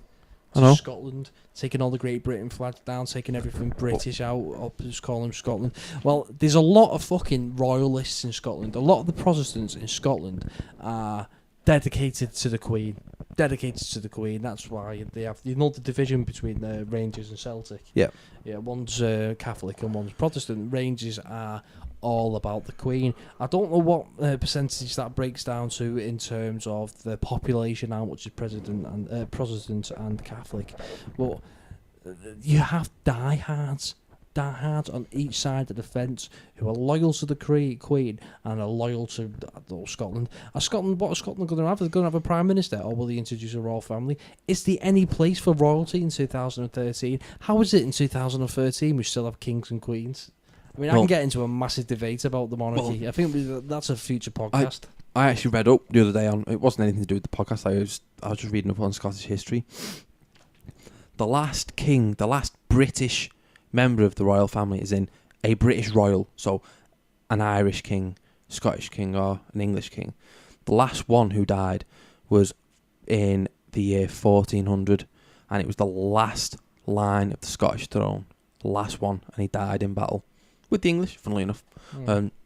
So there's no line for a royal family in Scotland at all, because it's gone. It's completely wiped out. So there was no offspring, or there must have been cousins. There would be, mate. There would. The last bloodline died. It was gone. So a complete bloodline had been annihilated. There was no cousins. Holy shit! Don't forget, it wasn't exactly a big bloodline to get off with. 'Cause it started in fucking 1300 with Robert the Bruce when he won at Bannockburn, or whatever the fuck the place was. Battle of Bannockburn. So he wasn't exactly off to a flying start. He was fucking on his own. He wasn't exactly a big family. But like a lot of people concentrate a lot on bit off subject, but it's bloodline racism, isn't it? But bit off subject, but a lot of Scottish people, celebrate, Bannockburn, and I think a lot of them should be look into different history as well, instead of going towards the Bannockburn and the William Morris and that stuff. It's fantastic, it's well patriotic and everything, but I love the Scottish. I read a fucking brilliant article on it the other day, and I can't remember what his argument was. I wish I could remember, but he said that they should be looking towards this battle in 1400 when they had a king, and this specific battle where they got fucking slaughtered. You should be looking towards Battle of Culloden. I can't remember what it was. It was after the Battle of Bannockburn, where they kicked the English asses, didn't they? Yeah. Well, a week later, we met him on the battlefield of Culloden, and we fucking slaughtered him. I think there's a place now. I think there's a place in Stirling now where there's a sign saying like, "This is the place where the English came to our land." I mean, we decimated an entire fucking platoon. Like, do you know what, mate? Those times were horrific, weren't they? Yeah. What was the attitudes like of somebody in the 1400s? To just, we're going to rape all the women, kill the children, and burn a fucking village down? Well, straight away, think about this. Richard the fucking Lionheart, he wasn't far behind William Wallace. You know, I'm sure he must have been 20 years before William Wallace. Like that. What's that? Richard the Lionheart, the Pope called a crusade. He went, right, sound. The what? The Pope called a crusade. The Pope? The Pope, the Catholic Yeah. Pope, The Pope in Italy called a crusade? Yes, to Jerusalem. Okay. And Richard the Lionheart, after Salah Hudin fucking took over Jerusalem, and they called a crusade to take it back, and Richard the Lion went right, sound. The entire southern army of England, you coming with me? Straight overseas, off he fucking went, just like that. How the fuck did he get that message, for one? What do you mean? How the fuck did he get a message from Rome? Well, that's just what happened. Back then there was crusades all the fucking bastard time. So he took, Richard the Lionheart, took the southern army, the entire southern army of England, to Jerusalem to go and take it back, and he succeeded in taking it back. I didn't know that. Well, I'd say he succeeded. They sieged it, and fucking then he came to a truce and all sorts of fucking. It's just fucking for about 300 fucking years. Jerusalem was just traded hands between fucking Muslims and fucking Catholics, and Christians. Christians, whatever. I don't even fucking know anything about religion. Jewish. See, a lot of people mistake Jews for Christians. They're not. They're fucking Jewish. I don't understand how. Because they think, oh well, that's the place Christ was born, so they must be a Christian. No, the religion there is Jewish. Mm-hmm. But it was just fucking trade hands. That was just the normal. That was just the complete norm. For example, no people don't realise it, but the Crusades, Genghis Khan, William Wallace, Richard the Lionheart, Salah Hudin, fucking all the great Tsars all over the Middle East, all the big massive Chinese emperors and the Japanese emperors and everything, were all within the same 100 years across the planet. It's just what happened. Imagine if they all bumped into each other in Russia. Russia. The sun give off some radiation or something, and on this specific day, these super babies were fucking born that just decided to try and take over the world. Fuck things up, man. When you think about it, technology was really advancing around then, weren't they? They were fucking, the bow and arrows were being turned into fucking crossbows. Or they're probably thinking, fucking hell, we can take on anybody, but the technology was spreading all over the world. The best laugh with it is that technically, for the time, they'd actually gone back in time by about 1,500 years. What do you mean? Well, the armour was brilliant. The swords were fucking brilliant. All these, special metals and everything. But the weapons specifically had not advanced at all since Greece. Yeah. They just hadn't advanced. No, I agree. They advanced on certain levels, but gunpowder was the fucking turning point, wasn't it? Like, for example, the Vikings. That's a good example. When they were around in 1800, when 800, when they took over England and all that stuff, they at the time were considered the most advanced race of the time, right? And there's a couple of things people don't know about this. The Vikings were the first people ever to colonize America. The Vikings? They colonized America and went, well, hang on, there's no people here to fucking rape, there's nobody to rob, there's nothing here, so let's fuck off. Back on the ships, back they came. So there was nothing to do in America? All the way around Iceland, Greenland, the Antarctic, down Canada to fucking America. And they found dig sites where they found them, weapons and stuff like that. You're shitting me. They went all that fucking way, fucking nearly 1,000 years before we did. Before Columbus? Yeah. So what about Native Americans? They didn't go that far down. They were all the way down to the south, weren't they? Right. And they literally went there and it was just field, grass, and Vikings don't give a shit about that. They want fucking people and gold. They're like, well, what's the fucking point? Fucking, let's go back. I found that fascinating. I only found that out the other week watching a documentary. Do you know what documentaries fucking encapsulate me the most? The Romans. I didn't realise how fucking super advanced Rome was compared to the rest of the world. I mean, they had like flushing fucking toilets 300, 400 years before everybody. Even more, like fucking 1,000 years before everybody else. Their cities had libraries and schools and universities while everybody else was fighting with each other. That's what I mean. Like, your Egyptian empires, the original ones, the most advanced empires of the time. Then the Greek empires, the Roman empires, the Viking empires, Mongol, all these different empires. And they all seemed to collapse and technology went out the fucking window and everybody started again. Like Rome, for example, But obviously they left stuff like baths behind and everything like that. The second the Romans fucked off, aqueducts just went out the window. Sewers went out the window. Fucking all went out the window. See, there's a massive theory going around that 40, 50, 60, 100,000 years ago, they had technology. They had electrics, maybe a type of computer. It wasn't a computer like we say now, but they had electrical components and not digital things, analog, systems in place, right? This is up to 100,000 years ago. And there was an horrific event that happened, right, that killed the Egyptians, for example. And we all had to start again. That's the theory behind it. And people say, well, why can't they find pieces of circuit board? How long do you think a circuit board's going to last? Do you think a circuit board's going to last for 100,000 years? It's like, the Sphinx. What are Egyptologists saying that Sphinx is? They're saying it's 8,000 years old, aren't they, the Sphinx? Something stupid, yeah. Well, they've done the carbon dating, right, on the Sphinx, right, and they found rainwater on the Sphinx.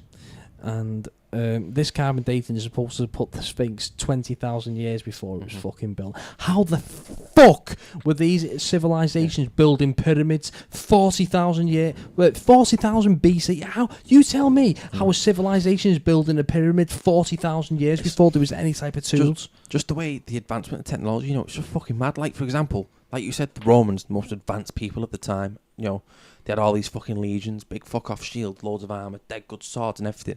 Second the Roman Empire collapsed, everybody was fucking running around in fucking loincloths with fucking wooden shields and fucking swords. I couldn't understand it. Let's say the super volcano erupts now in Iceland. Not the big one that went off. The one that's the size of Iceland. The one, yeah, there's two, isn't there? There was a big one that grounded all the planes, well, there's an even bigger one there. Right, let's say that erupts now, and it blackens the earth for 100 years, right? Everybody's going to die. Yeah. If there's no sun getting through for 100 years, everybody's going to die. My take over the galaxy kit's getting broke out then. Yeah.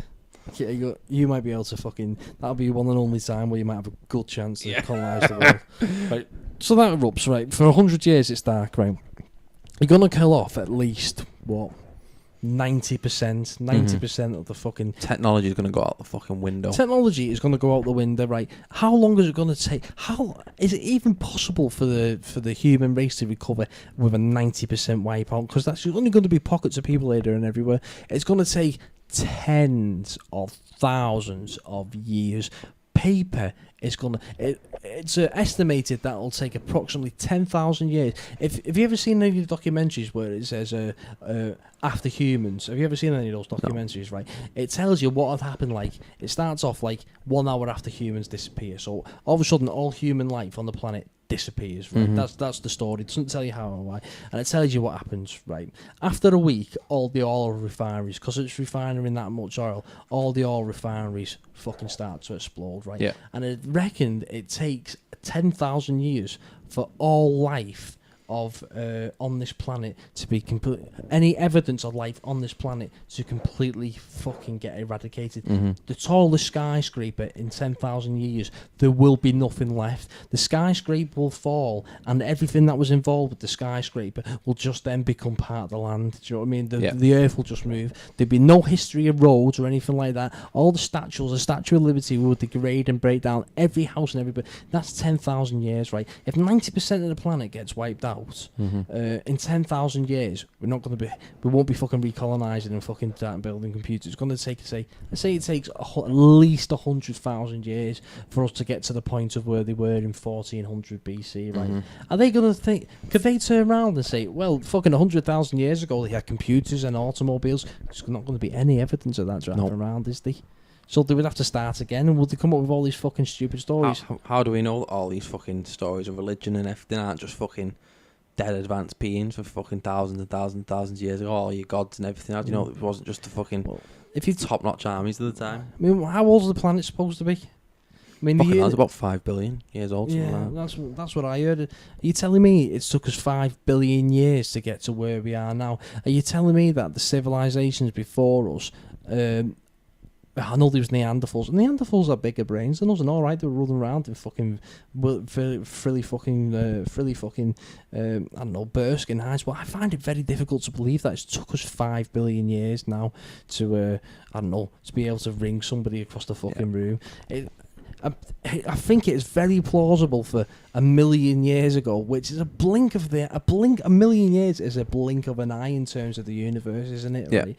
It's not even a nap. It's a blink of an eye. A million years ago, is it possible for there to have been a civilization as advanced as what we are now? I know it's crazy to think, but it could be possible. Yeah. I do like the theories of that, if you know what I mean. But I just still find it fascinating that over the space of 7,000 years, officially, there's just the official things. Like, they've advanced up to a certain point, then it's gone to shit. And they've advanced up to a certain thing, it's just fucking gone to shit every fucking time. Until around about 1500. We were just as advanced as fucking 2,000 years ago. Yeah, correct. At the time, we may have been the most advanced. I'm not say we, whoever the hell was the most advanced, people at the time, civilization, may have been the most powerful civilization at that time, but they're probably still just advanced as the most advanced civilization 2,000 years pre. Correct. Then all of a sudden, stuff started getting proper discovered. Then gunpowder came on the scene. Education had evolved around the 1500s. Education was just really starting to pick up mathematics. It's one of the main fascinating things I like. Think about it, right? You get right now your most expensive soldier in the world, with the most body armor on. You're the ones with all the full-on sleeve, the shoulder pads, everything. The proper body armor. You fucking shoot him and it barely goes through at all, unless it's a fucking super bullet. Fire a fucking arrow at him, see what happens. It'll go right through him. I can't understand that. How can an arrow go through Kevlar, but a bullet can't? I can't fucking understand mad. that. It's just complete doolally. You've got fucking Genghis Khan, fucking 700 years ago, robbing technology off the Chinese, which is the only technology in the world at the time that could stop an arrow with fabric. And he clad his entire armies in it. I didn't know that. What was the Chinese, because they had such threats from Mongolia, before they built the wall, they developed fabrics that literally the arrows would hit it and they'd get stuck in the fabric. Really? They'd wrap up in the fabric. Yeah, it would bruise them though. It would hurt, but it would never go through. You might get a little pinprick. Yeah. It would never go through. It was almost impossible. And it's fucking documented and everything, all text and everything, that he tested these fucking things to fired everything at them. Fucking fired ballista at them and all sorts. Ballista? Massive fucking torpedo style arrows. Right. Roman type shit. Yeah. He fired them, and even a ballista would, whoever the fuck it was probably going to fucking die anyway off the fucking impact. Yeah. But it still wouldn't pierce it. Really? And they had these pure fabrics that would stop arrows, right? Yeah. And our best body armor now, unless it's fucking solid metal, will not fucking stop an arrow. Could that material stop the bullet though? No, couldn't. That's so strange, that, isn't it? You would have to get a Kevlar material combination put together, wouldn't you? It's just, that's fucking amazing. It's just mad the way it goes, and then that still blows my mind how fucking arrows can go through Kevlar. It must split the Kevlar. Yeah. It must fucking the thinness of the arrow must split the Kevlar. Where a bullet is that fucking the mass of the bullet must hit it and it just gets dispersed. The only part of bulletproof jackets and stuff like that that'll stop an arrow is the metal plate. Yeah. That's over your heart. At the end of the day, I'm pretty sure that if an arrow fucking goes through you, you're gonna fucking know about it. Oh yeah. You just go for the organs, don't you, every time. If you're gonna kill somebody, it's the organs you go for. And the main thing with your arrows is that they'll cut through arteries much easier. Your bullet. Well, they serrate them, don't they, as well, so they make more of a mess when they get pulled out. Your bullet. We're well off subject there, but I know, but it's fucking good though. Your bullets will hit someone, and more often than not, unless they hit an artery dead on, the artery will just push out of the way as it goes through. If you know what I mean? It might graze it, type of thing. It will fucking hurt, obviously, but you don't have to nick an artery, don't mean it's game over. Yeah, I know, but an arrow will nick it. It will. Oh, yeah, if it's anywhere near that artery, it's fucking nicking it. So you reckon that's the if a civilization ever fucking breaks down, you reckon a bow and arrow is the way to go? More than likely. Think about it. Derek Skillen, at Your Gun Skillen on Twitter, he's just recently bought a fucking crossbow. Not a crossbow. He's bought a fucking one of the proper new ones. One of the proper new ones. The power in them compared to the olden days, it's about 5 times more powerful than an English longbow, which at the time was the most powerful bow and arrow you could find. Some of the ranges on those, see if you shoot a bow and arrow up in the air and it can travel far, you can get really, I mean, it's not going to go a fucking mile, but it can go a fucking long ass way. But back on the subject of war. What is it good for? Absolutely nothing. the like back to the Genghis Khan thing. You know, the people at the time. You know, imagine if those specific people could live now. I bet you no money they'd fucking take over everything. You know, if they had the technologies that you've got now. Let's say in America where you can go and buy assault rifles, they'd fucking raise an army. Assault rifles? Somehow. You know, assault rifles and fucking all the different fucking weapons that you've got out there. And it's illegal to own an automatic weapon, isn't it? It's got to be semi. But apparently it's easily converted, though. Like, he just went fucking complete bananas, Genghis Khan. Like, you know, and as soon as he found this fabric that could stop new arrows, you know, when he got it, and, you know, he got it, and he said, right, he literally bought the technology. He'd raided Chinese caravans and stuff like that. And it took a Chinese about 6 months to realise all of a sudden all the caravans, none of them were coming back. Yeah. And then they got word that somebody united all of Mongolia. And China went, oh, fuck. Because it was what they didn't want. Because they'd been bribing Mongolia for hundreds of years for all the tribes to not fuck out of each other. So they wouldn't come towards them. Because they knew there was hundreds of thousands of them. Oh, motherfucker. And they all fought on horseback. And they were all way more vicious. You know, way more vicious, way more technologically advanced. And, you know, and these people didn't have cities, they didn't have towns. Their towns moved with them. You know, their fucking huts just piled up on the fucking cart and off they went. That's what they did. They just moved in a caravan. You know, and they couldn't. There's nowhere to find them. You know, you've got to attack them. And sadly, there's a fucking 100,000 horsemen in your way. You know, and Genghis Khan, you know, got hold of all these fucking fabrics, got them clad. He didn't give a shit about how much it cost. He just went, right, clad every single fucking warrior in this stuff, and let's go and fucking take that wall down, you know. And they followed this wall. It just didn't stop fucking until they found a gate. And do you want to know how? And it's literally proven, you know, it's written in every history, even the Chinese history, how he did it. Who's this, Genghis Khan? Yeah. He took a load of horsemen, up to the walls, to ask for entry, blah, blah, blah. They all got shot. She said, right, sound. Who got shot? The Mongolians? The Mongolians, The Mongols. So then he said, then he went, right, here's so many horsemen, about 50-odd horsemen, right. Yous are all going to die. That's literally what he said, right. He went, yous are all going to die. And he put all this fabric on them, covered them in this fucking fabric, you know, proper full armour, like. He went, right, and here's a big chest. Now, Mongolia didn't give a shit about money. But all this stuff they'd raided, they'd just done it just to wind the Chinese up. Yeah. They didn't give a fuck about it. And they piled everything they had onto this humongous cart. And these gatehouses were, you know, controlled by several hundred warriors or whatever. Yeah. With fucking bows and arrows and that shit. Your local commander or whoever the fuck it would be for the area. Malicious. You know, would be the leader, you know, Yeah. obviously reporting to the government still. Now, there was two governments in China back then. Right. North and South. Now, he started in South. He went up there, got his 100 warriors to charge up to the fucking 50 gate. warriors. No, whatever amount of warriors. Right. It was a good amount. I'm sure it was like 7 horses wide, this area. And he got them to charge up to this fucking gate. And for some reason, he just said to them, just fire arrows at them. They couldn't hit them. There was battlements, you know, fucking little slits in, you know. So they all started firing with this big gold cart on them. And they fired it fucking back. And this gold cart was laden to fuck with gold. Right. And it just sat there outside. Wow. And literally, he had his entire army on horseback round the corner of this little fucking, you know, like a little pass. Yeah. The entire army assembled there, just waiting. No one could see him. The Chinese waited for a day, and they were like, oh, look at all that fucking gold and rubies and fucking... Next thing, fucking, they gotta have it. You know, so a couple of them open the gates. Out they go. They go up, pick the first piece of gold up, and it's a fake lid. Lid falls off. There's 1,000 fucking doves in it. The doves fly off. You go on, go, and go, the doves! Round the fucking corner, through the gate, and they took over the entire fucking continent. Oh China. my god! You know, what a clever man. I just thought, who the fuck thinks of that? How could you even think of that? That's at that time, fucking you know? clever, man. Right, we're literally coming into the last 7 minutes of the podcast, so one subject I really want to talk about is we've got Ask FN and World Terror. What do you want to hit? Well, World Terror, everybody more or less knows anyway. You know, blah, blah, blah.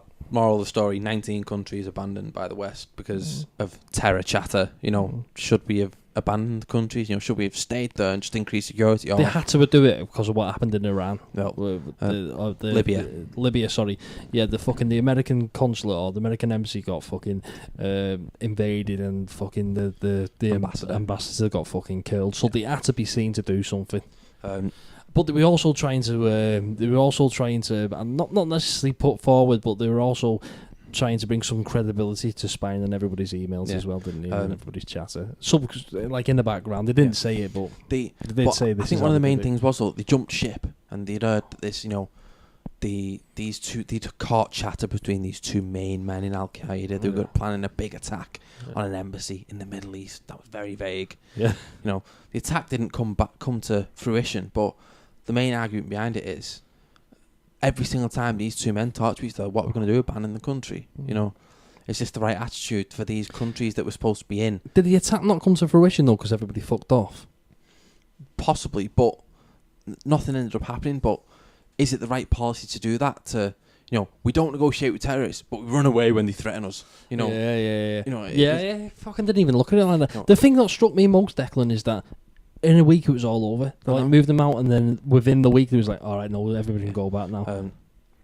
But isn't, you know, Yemen accused the American government and British government and everybody else of just abandoning them. Yeah. You know, we've put a lot of resources into Yemen trying to fight the Al Qaeda that's in the mountains there, and the second that they issue any type of a threat, they all just go right, off we go. Yeah. Now I'm fucking certain. First time we've done it though. No, I'm fucking certain that our embassies, you must be able to fit a good few fucking soldiers in these embassies. It's very strange, you know, because if your government gives you the order not to fucking defend yourself, they don't defend themselves. The film Argo, the embassy in Iran in the 70s, right? They had soldiers there, they had Marines there, right? And all the Marines got fucking got killed because the government said that don't defend yourself. If that was me, and I fucking knew there was fucking 10,000 fucking people outside my gate, whoever's coming through that door is going to get a fucking shot. Yeah. But whether or not I think it was the right attitude, I don't know. You know, certainly not having your ambassador get killed is the worst possible scenario. Massive, it's massive, mate. You know, but is it the right attitude to run away? You know, what happens in a couple of weeks when these two fellas get onto each other again? You're damned if you do, and you're damned if you don't. Yeah. Because if there would have been a big attack and somebody would have died, it would have come out that we knew about it. They would have been fucked. So I think it was the right thing to do. It was the right thing to do. It was just caution. If it had the potential to save one person's life, one father, one son's life, it was the right thing to do. Oh, one mother, one daughter, even. But I just don't think it sends the right message to, you know, terrorists. Right, Ask FM in the last 5 minutes, Declan, go. Ask FM has had loads of fucking flack the last few days, at least in this country anyway. From, I don't know if you watched it on the news. Yeah, heavily involved in it. That girl that killed herself because she was getting bullied on Ask FM.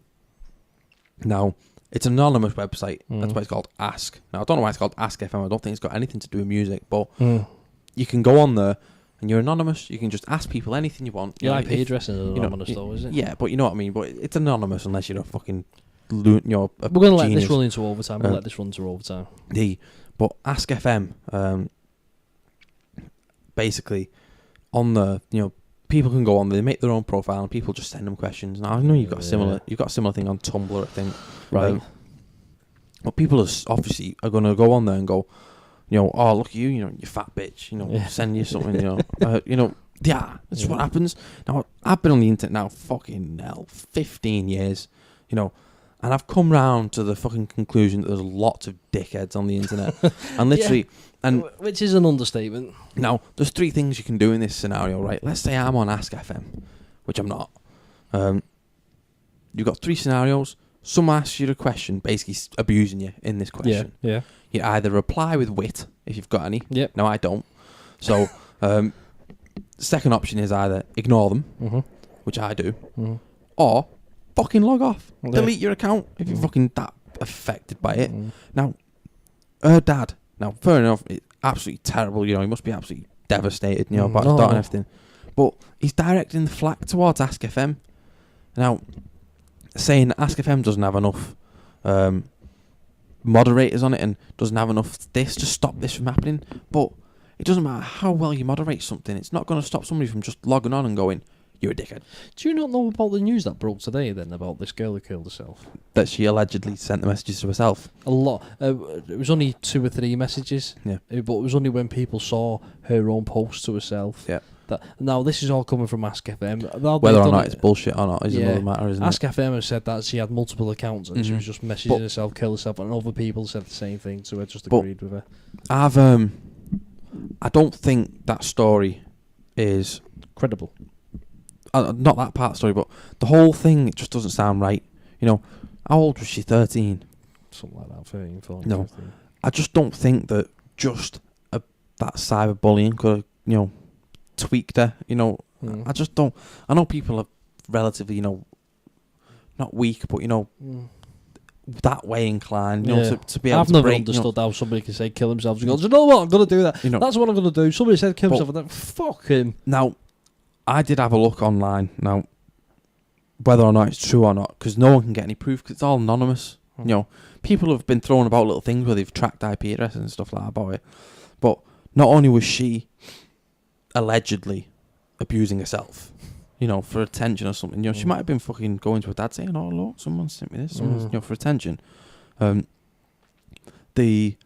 people have also said that she was doing the exact same thing to other people. Really didn't know that. Didn't know that. But I don't know whether that's true or not. I know. But I just don't think it just doesn't swing right at all. I tell you what though, the amount of attention Ask FM is doing, the fucking traffic to the website has gone up 4,000%. I know. And all the advertisers have jumped ship because they're knobheads. Not all of them. Well, quite a few, sorry. Imagine if you're an advertiser, if you're ruthless, you could think, oh my fucking God, all this extra traffic is coming to us. Now, we can just keep it on there, we might make more money. Now, this comes down to the main subject of the matter, which is a heavy thing on Twitter, heavy thing on Facebook, Tumblr, all of them, which is how far is too far when it comes to punishing somebody online who is a troll, as people call them. I just call them knobheads. I don't really like calling them a troll. That labels them as something else. As far as I'm concerned, they're just a dick. Troll sort of glamorises it, doesn't it? Yeah. As far as I'm concerned, they're just in a very lame way. Dick. Literally a dick. Yeah. They get a lot of attention, trolls, don't they? An awful lot of attention. Well, regardless of what they do, anybody who wants attention, go on fucking YouTube. Go on a video where loads of people are going on there going, "Oh, it's a brilliant video." Go up there and say, "This video's shit." Yeah. And how many people are going to reply to you? Oh, fucking shitloads. Dozens. You're going to get death threats and everything. Yeah. And it's, how far is too far? Like, a lot of people from Twitter have been getting arrested recently, for trolling. I know. Like to call it trolling. But there's a difference between trolling and threatening somebody that they're going to rape them and then kill them and then fucking wear the skin as a skin suit. Well, that's the thing. How far is too far, But he seems to think that Ask FM should make it stricter, and how should they do that? How would it? Their whole website is built on that anonymous thing. That's why people go on there. Yeah. People go on there to be anonymous, to do anonymous things. More often than not, dirty fucking reasons, the vast majority of them, let's face facts. And I do agree that their age limit is a bit too low. I think their age limit's 12 on there. Now, let's face facts, any 12-year-old girl on there is just going to get fucking weirdos fucking chatting her up. Yeah. Like spin chat roulette as well. Chat roulette's got fucking any age limit on there as well. You can restrict it, thank fuck. I don't know if it's the right thing. It just seems to be a lot of flack getting thrown about moderating the internet, not just social networking as well. Just seems to be lots of stuff getting thrown about more rules on this, more rules on that, and I don't like the idea of that. Now, I'm not exactly a big, massive, internet activist at all, but I do think that you need a certain amount of freedom on there. You really do. Don't get me wrong. If someone's fucking sent somebody a fucking message saying, as you said, I'm going to wear your fucking skin as a skin suit, or I've left a fucking parcel bomb in your house or something, fair enough, let's fucking do them. Yeah. But short of sending somebody a message saying, fucking kill yourself. I know. That's just fucking stupid, that, isn't it? But the one thing that I've learned lately is that freedom of speech doesn't extend to the internet. But it's very, very, very limited. I don't like people blaming the social networking site. I dislike that. the simple fact of the matter is that some knobhead out there, if it is even a knobhead, if it might have been her, has told her to go and kill herself. That's on his fucking head. Is it an arrestable offence? Is it even a punishable offence? I don't know, because it's just words, isn't it? You know, what happens if you go outside and just say to somebody, fucking, oh, fuck off, kill yourself? Yeah, go and fucking kill yourself. Would anything happen? Do us all a favour and go and fucking take a very long run off a very short cliff. You know, which is theoretically it's the same thing as saying to somebody, go and kill yourself. No. Isn't it? Or go and play with traffic. No. Yeah, exactly. You know, and go and play in the M6. And I just don't... to me, I think there must have been... if she's done that because of people abusing her... If people have been abusing her, you know, Ask FM obviously is going to go on the defensive. Yeah. You know, they really are. Whether or not it was the right thing to come out with that, I don't know. You know, that might be one thing that's come out of it. That's one fucking popular website now, isn't it? Everybody knows about it. Everybody fucking knows about it. I've tried my hardest not to log on and have a look at it, mate, and so far I've fucking succeeded. But if that ever drops out, I might just go in and see what it's all fucking about. If Ask FM, I just didn't like the way Ask FM was getting so much flack. Now, in the modern world, let's face facts, schools, there's your big one. How many people get bullied at school? Oh no, You know, should you blame the school? You know, where's all quite possible? Do you know where's all the scandals for bullying at school? Fucking, there was bullying at my school. That school up the road. That is a different type of. I do understand where you're coming from, because the school, you could say, is basically the social networking site. Everybody meets in this one area, and it's bullying at school. Is it the school's fault? You just blew my fucking mind. It is a social network, isn't it? School, just with education on the side. You know, it is a social network. It's where you fucking learn everything. What's to come. You know, and then you learn how to fucking shag it when you're about 11 these days. Boom, you know, according to fucking most of these Christians. Fucking, you know, yeah. If you want to know what age people start learning about fucking in school, ask a Christian. Well, it's fucking my fucking daughter who's 8, who's in fucking union school. They're now doing sex education. All the Christians know. It just seems to be getting younger though, doesn't it? Yeah. People just seem to be getting fucking sex education early. Well, I thought piss was how you make babies up until I was 9. I was convinced that's how you make. I mean, I was generally convinced that is how you mean. You put your cock in and you start pissing. And I don't even want to know who's told you that fucking story that's made you think that. I just come up with that. That was just how I fucking came up with it. I put my fucking penis in a girl and a weed. Yeah. And up until I was 19, I believe that. No, I'm joking. Yeah, you gave it a go. Yeah, we've all done a bit of golden showers, haven't we? No golden showers. No, not exactly. Just me then. I just don't like the idea of them getting flat. Sometimes with the media, especially knowing it was Sky News, they fucking don't half pester somebody when they've got a story. They won't fucking let go. They'll push it. No. Did you see it on the news? They were fucking knocking on the door at Ask FM. Oh yeah. Fucking hell, I'd have twatted him. Yeah. You know, if the way he was, you're a random employee, right? You do not represent that company. You just fucking work for that bastard company, unless you're a spokesman or high up. Yeah. Just some random fucking clerk who probably types code all day like that. He's fucking coming back from his fucking ciggy break and he's fucking getting pestered by some reporter. Fuck off. What tickles me about Sky News is they will go to anywhere on the planet and still act like they're reporting in England, in the United Kingdom. Like there's still the rules governing them that you can't hit me because I've got a cameraman and I'm reporting there so people can see what's going on. People don't give a fuck. There are some tax dodgers house, one of the top, top 20 tax dodgers got released, didn't it, in the United Kingdom, right? It wasn't tax dodgers, was it? It was for fraud. Yeah, tax fraud. Tax fraud, yeah. And the top 10 actually got published in local media outlets, and they went to Spain to this fella, a British fucking Sky reporter went to Spain to this guy who apparently defrauded the United Kingdom also for like $4 million, and the guy just laughed. The guy just laughed and he said, "I don't want to talk about it." It just fascinates me, the way they won't let go. I just can't fathom how, in any way, 1% of the blame's on Ask FM, maybe. Yeah. For maybe not moderating the age. Well, they're taking it serious, aren't they? That they're not spying on accounts. I've never used Ask FM properly, but I've looked at it and I've seen what it's like, and there's big fat reporter problem buttons everywhere. Yeah, I was just about to go onto that exact subject. There's a big pissy thing at the moment, isn't it, about Twitter not doing enough to be able to report things. There fucking is. On every tweet, you can go to report and report. The problem is that Twitter aren't fucking following it up. That's the problem, isn't it? It's not a fucking Minority Report. Fucking can't predict it's going to happen. It's fucking, you got to bastard tell us. That's what Twitter must be like generally. Yeah. If 5 people block an account for spam, that account automatically becomes suspended. It only takes 5 people to block it.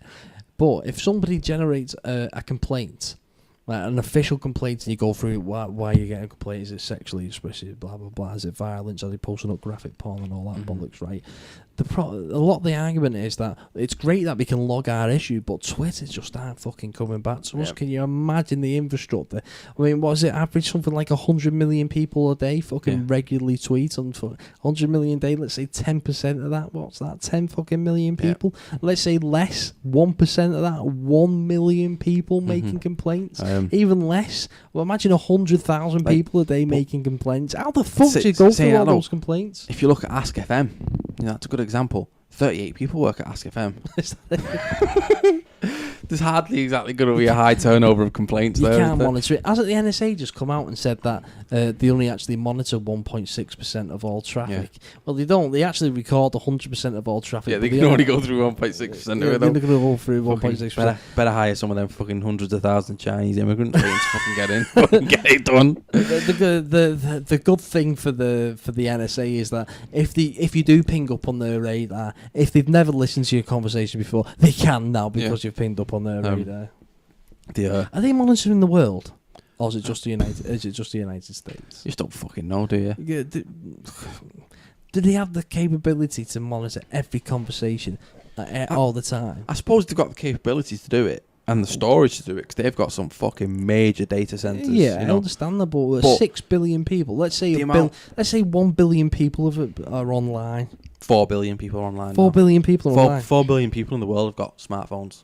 Really? Mm-hmm. Well, that's amazing that you can't monitor that. You can't even store all that. See how fucking cheap they are in fucking India and China? No. You can fucking buy smartphones for 20 quid.